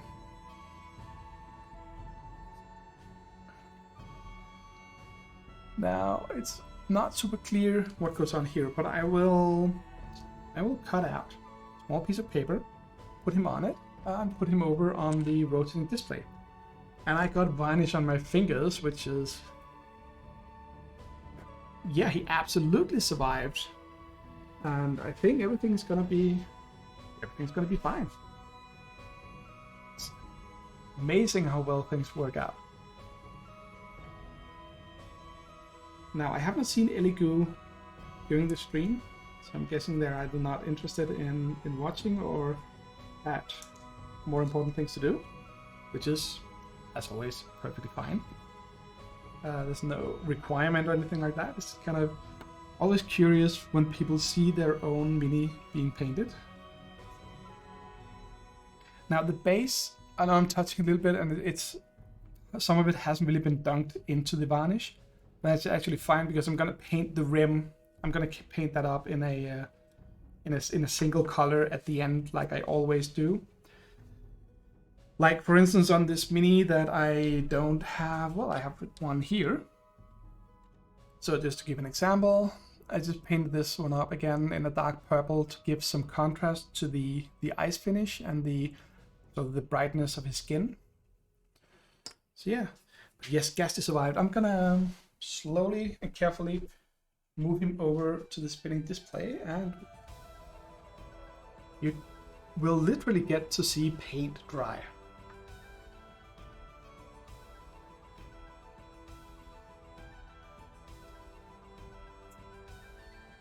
So there you go. Let's get that up here.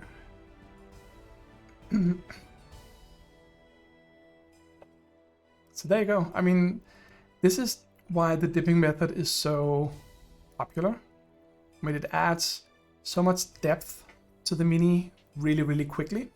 I don't know, it's really heavy around the eyes. I'm actually gonna do something about that.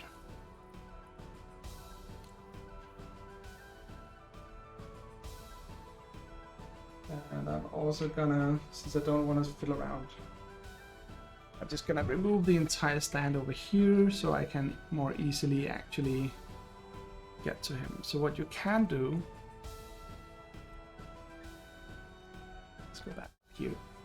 So what you can do after doing this, is you can just take a brush you don't care too much about, and you can just go in, you just gently hold it up. Again, you can see, get a lot of the varnish off. So in areas where it's pooled maybe a little bit too much, just clean it up. Again, remember how his pants look really weird after I've done the rough dry brushing? They look actually, I think they actually look super cool. They're a little bit more sort of bone colored than what was on the Hero Forge mini. Yes, a lot of stuff's, there's a lot of brown varnish seeping down between his legs. That is a fact, people. That is not a euphemism or any kind of nasty mental image. That is the truth. You see here on the side, like a lot of it is pooling, and because gravity helps this run downwards, so it will, most of it, end up on the base at some point. But a lot of it has run down already, so I can see it's just almost just scraping it off here.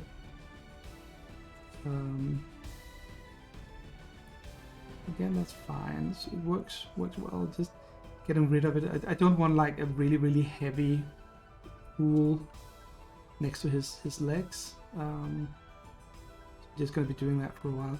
And I mean, I know this takes a bit longer than just, you know, dipping, shaking, done. But at least this is kind of a mindless menial task that I can do without worrying too much about it. It really is just blotting in the brush as the paint seeps down. Just do a little bit of the same with the eyes. I don't even have to be too careful about it, because the varnish is still moving around, doing its thing. So perfectly fine. And most of this here is stuff I've removed during this process. So that's a lot of varnish coming off.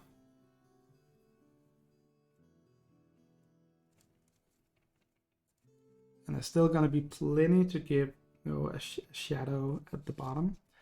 And I know that this technique is really popular among people painting armies, because they can just do an even faster job of the base coat, base paint on the mini. They'll just do that and then really quickly just dip it, shake it off, leave it to dry. At some point when I experimented with it, I actually put the models, I glued on with hot glue, glued on some small handle at the bottom, and then I used a electric screwdriver in a cardboard box. I just put it down and just span it around. That worked really well. More people may be coming this way. Should I be worried, Ebenezer? What do you know that I don't? Am I being raided by someone? Are the NaNoWriMos joining up for the very end?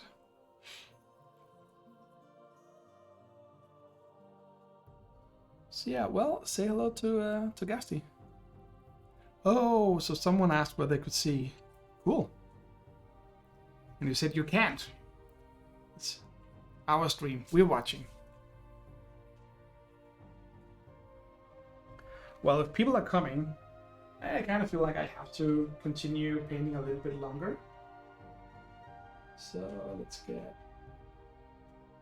Gasti over here. It is reasonably centered.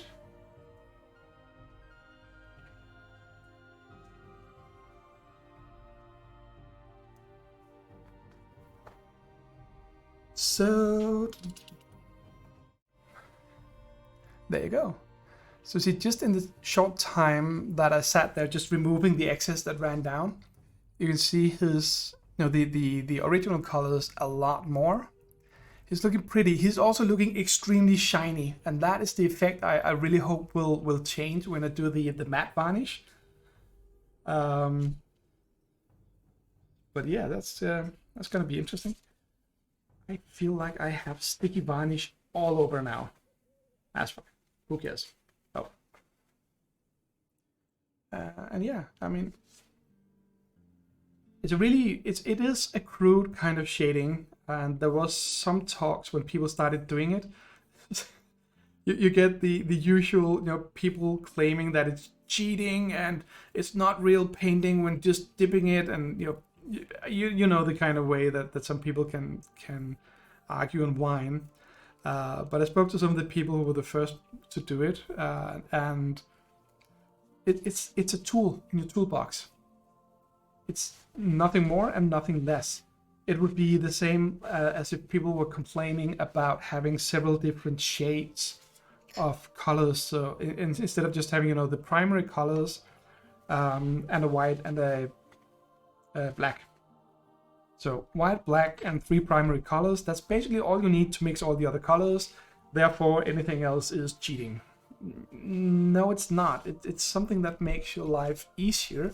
And you still need to paint, still need to do some things. So yeah. It's a tool. It's a tool in your toolbox, and you should use it well. But even so, remember that this was the soft tone.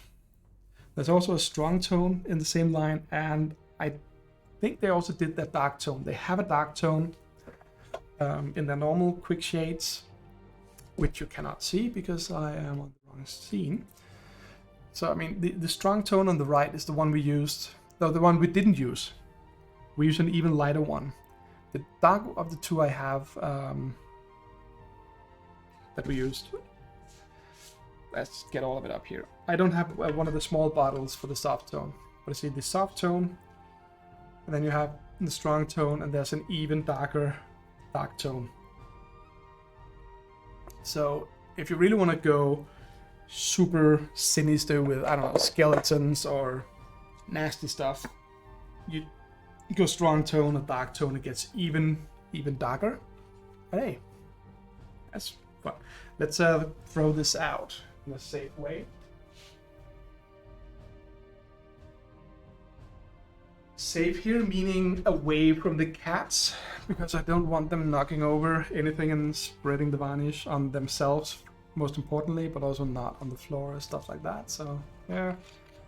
So camera focus.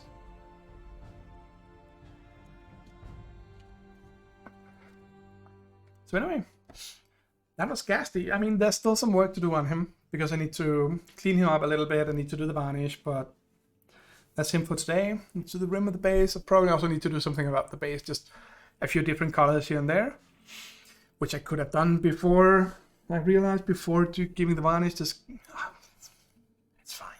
I'll do something when he's dried up. So yeah, so let's work a little more on Cecilia here. It's not that I'm missing a lot on her. It's mostly the goggles and some rings, earrings, fingers, and then that's basically gonna be it, because some of the details are just too small and placed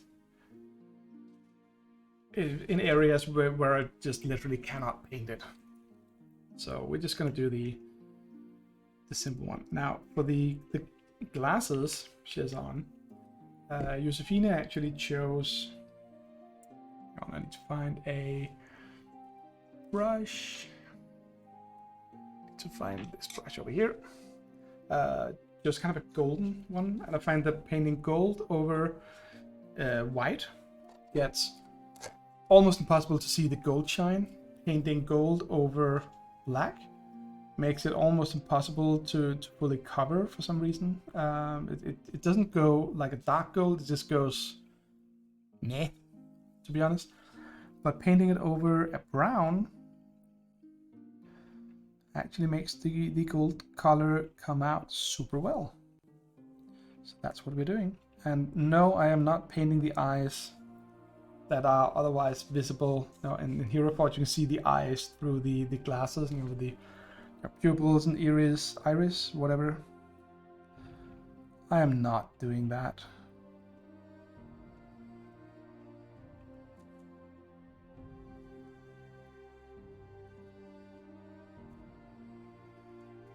But we are painting the rim of the glasses.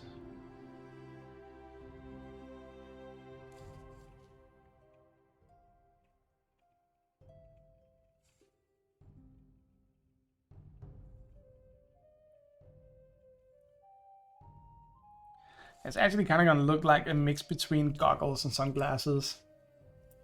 Yeah. Yeah, it's going to be fine.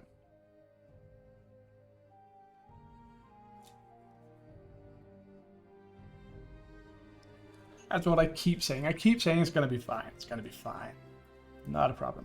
I should vary my speech patterns a little bit.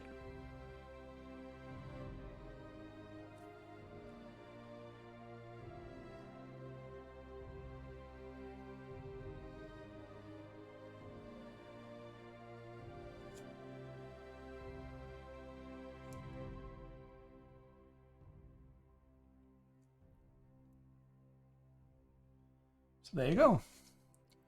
Golden glasses. And I mean, that actually shows up on camera.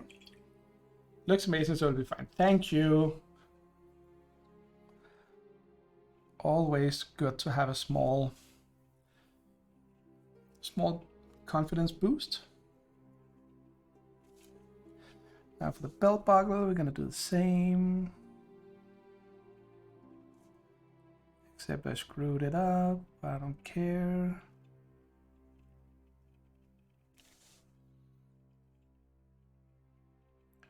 Again, the advantage to doing, I find, to doing gold over brown is also that you don't have to paint all of it. If you don't paint all of it and just leaves a little bit off here and there, it just kind of works as a shadow. Just that I'm not gonna do the shoe buckles. Sorry, Josefina, just not gonna do it. Rings. She has rings, and she actually chose colors for the rings. So let's see what we have. This hand, that hand. Ah, so many rings. So many rings. You know what? I am actually gonna just do a very short.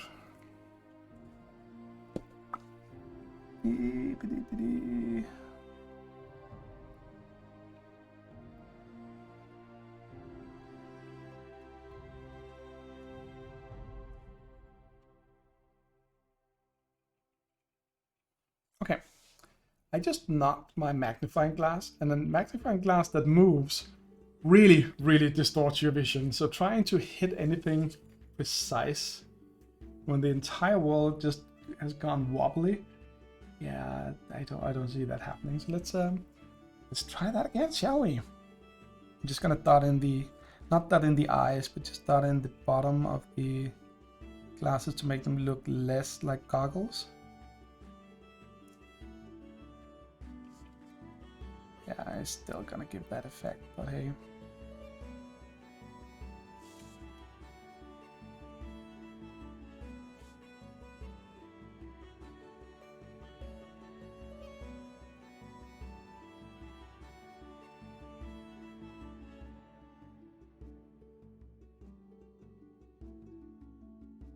And if I start highlighting her face, I'm gonna have to highlight all of her body, and I don't want to, but I want to.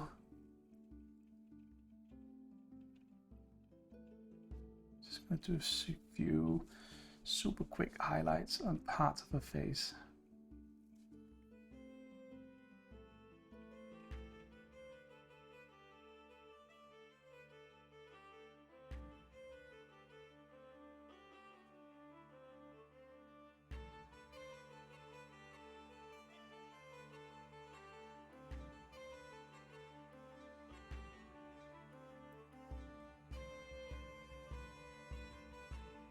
Not a lot, but it does help.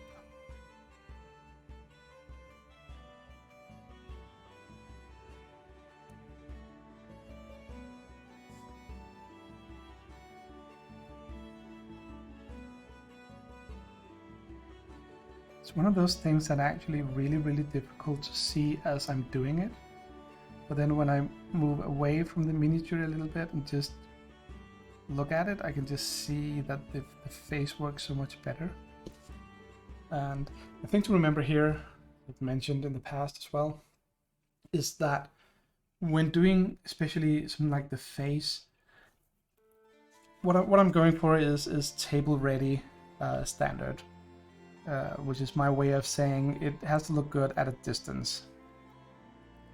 And if you want to do that, you want to really kind of exaggerate the shadows and highlights, a bit like theater makeup. Sitting in the front row in the theater, you can see that the makeup is not super precise. It's exaggerated, like the cheekbones are super highlighted, and the chins where they drop in is super dark, and there's usually not really a lot of shading between them. So that's going to be wasted anyway. If you're sitting up at the balcony, you're not going to be able to see that at all.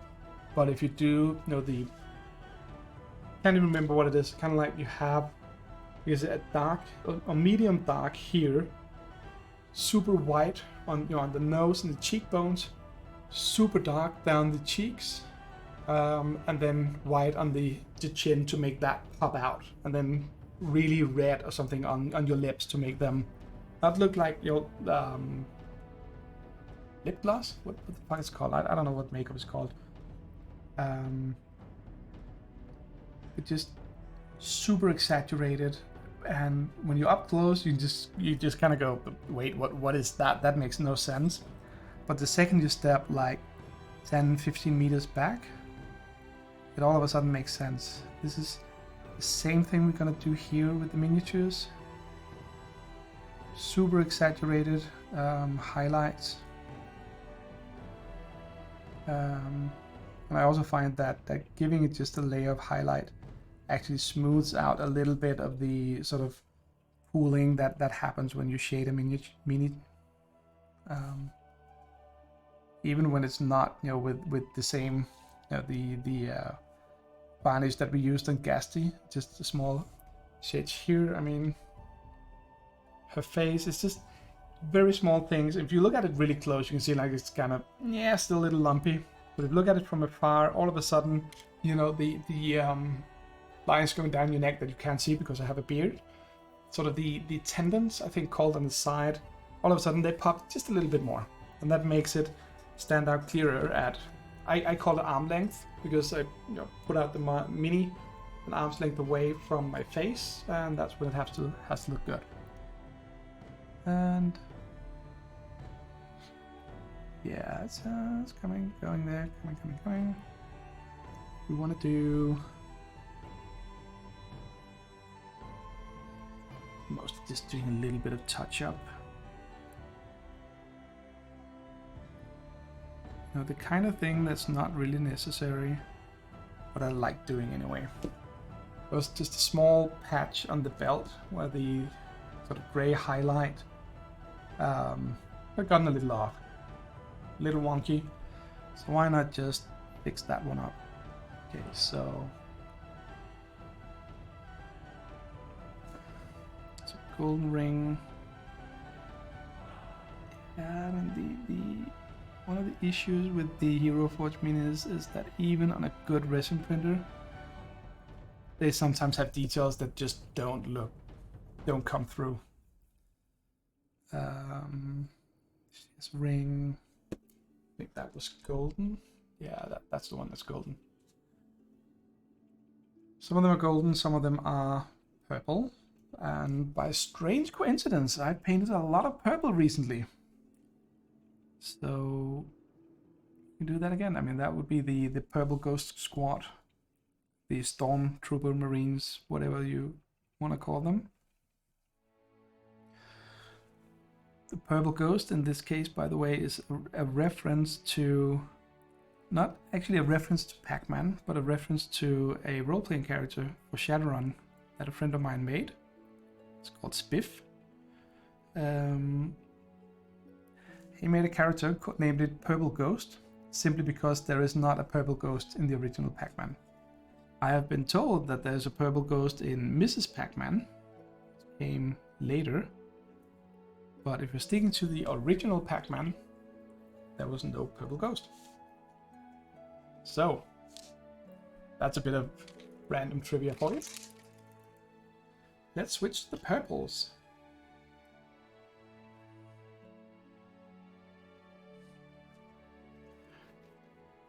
Let's probably shake up the purple to get a good mix.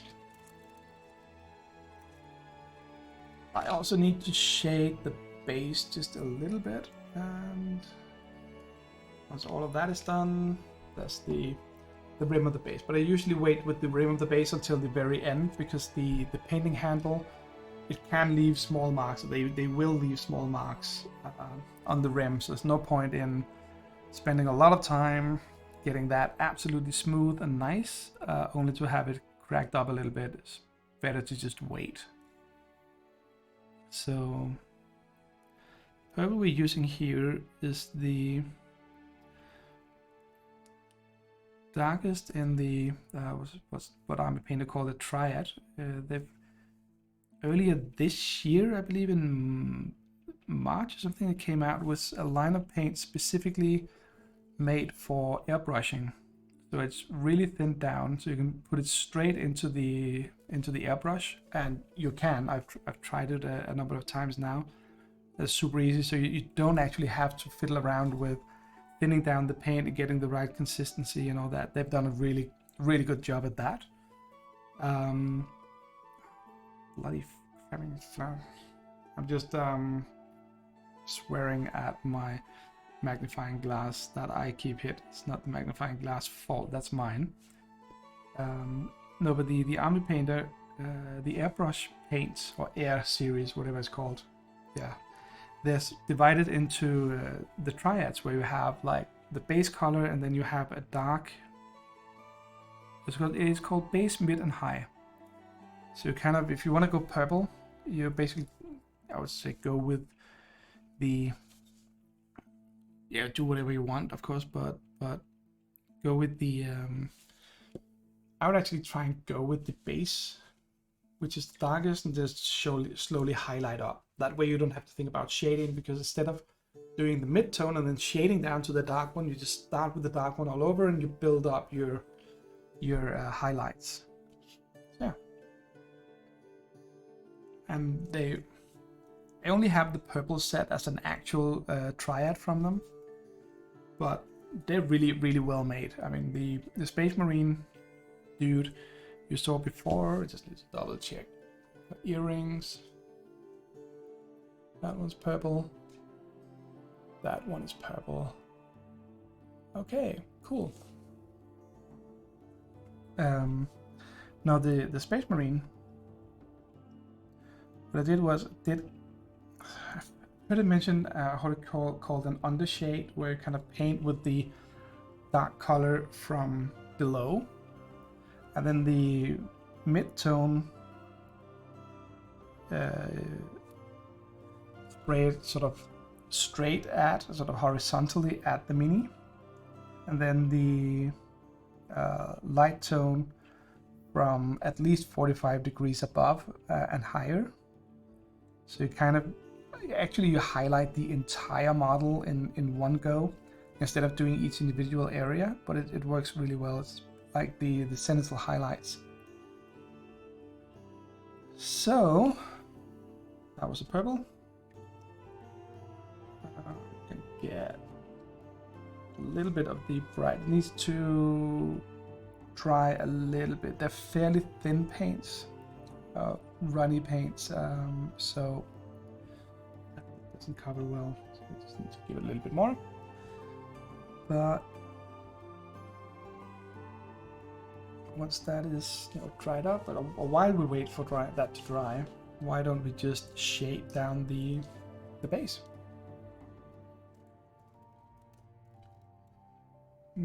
Dark or strong tone? It's gonna be strong. Could go light. Light is almost the same color as the boards are painted, so it's not gonna be fun.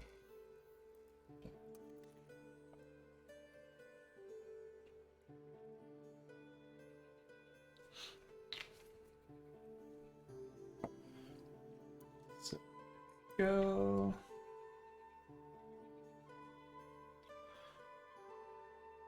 Again, when shading, I like to just do not soaking the miniature like we did with Gasti, but it's to still have enough that it just pulls into the recesses here. See how it kind of soaks down, and then I just gently guide it so it doesn't, tint. It will give a little bit of a tint to the raised areas, but I'm trying to spread it out so it mostly goes into the recessed areas and just give a thin coat that just barely tints the top here. It usually gives it a little bit more vibrant finish with especially the browns here.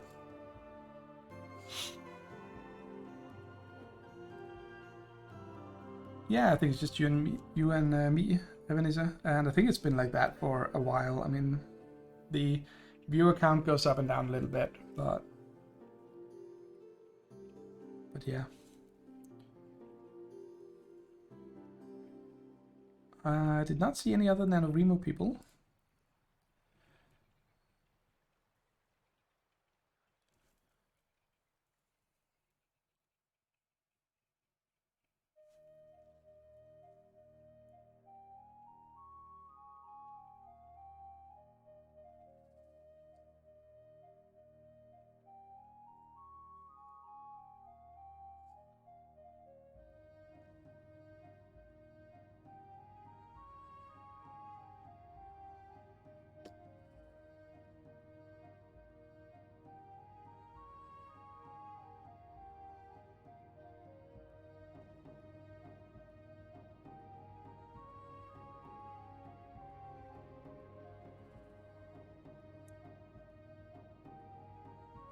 Yeah, those are the boards. I mean, it's still a bit shiny, so it's difficult to say. Yeah, probably too shy to say hello in chat. They needn't be, but I fully understand that some people are a little, I guess, intimidated, not by me. I don't feel like I'm intimidating, but just by the whole, oh shit, everyone can see what I write. My name is gonna be on it, kind of thing. I've been like that for a really long time, so that's perfectly understandable. I will just say thank you for tuning in. I think the only thing I have left to do is wait for the shade on her to dry, and then maybe do a little bit of a highlight on the boards. Maybe not. It actually looks good the way it is. I really like the quick shades from the Army Painter. They're really good at spreading nicely over this, so you don't really have to go in to do highlighting. It's gonna look great on its own. Once that is dried, I can just do the entire rim of the base.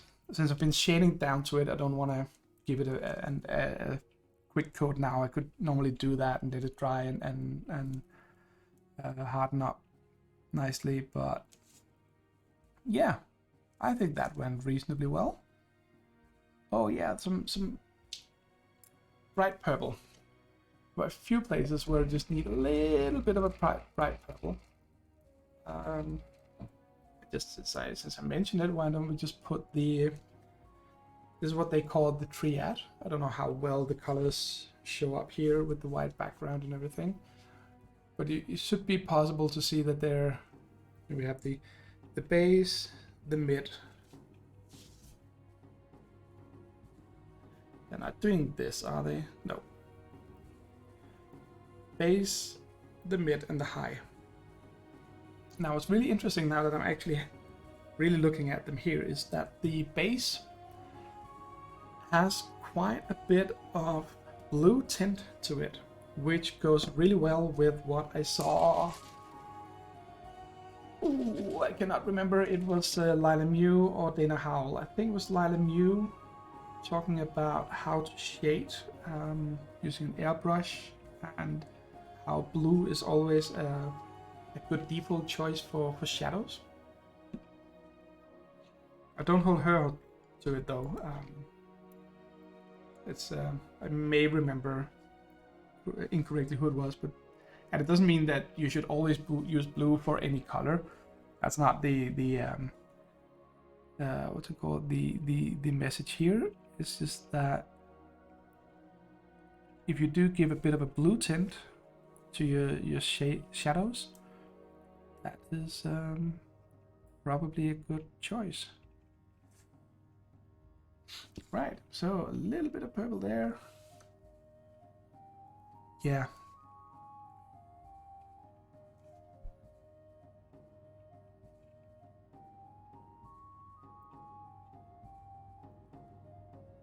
It's just like when you're highlighting red, for instance. You really don't want to go too heavy on the white if you're mixing up your colors. So you're going from a really good strong red and want to highlight it up. If you can make it a little brighter with white, but it's really quickly going to turn into a pink, and you really don't want to highlight your reds in pink. You more want to go towards either orange or yellow. So yeah.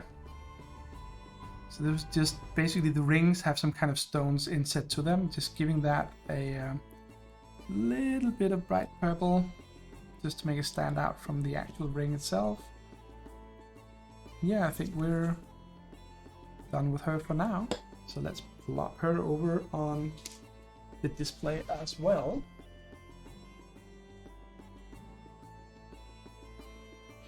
Yeah, she's gonna be spinning around. So let's take a look at them.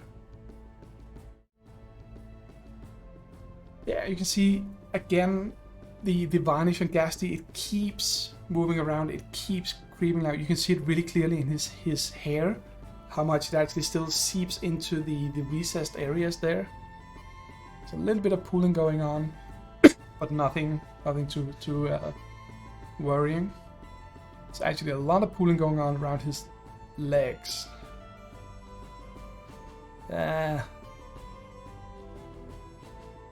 may do something about that after the stream is ended. But for now, I will say thank you for joining.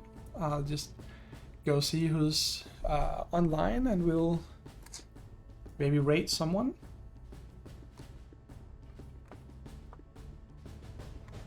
Last week we rated Playword. We could go rate Mokomate, who are a couple of siblings that just sit and do various art things. Or actually, I don't really feel like engaging with other streamers right now. I'm really tired and just want to go to bed soon. So I'll just leave it at this and say thank you for joining. Thank you for showing up. It's been absolutely wonderful having you here. Been a good audience. Thanks for sharing your story me earlier about how Winter died. That was really interesting, really good read, even though it was short. And as always, the music we've been listening to has been Adrian von Ziegler. Go check him out on YouTube or Bandcamp. There's going to be links in the description later on.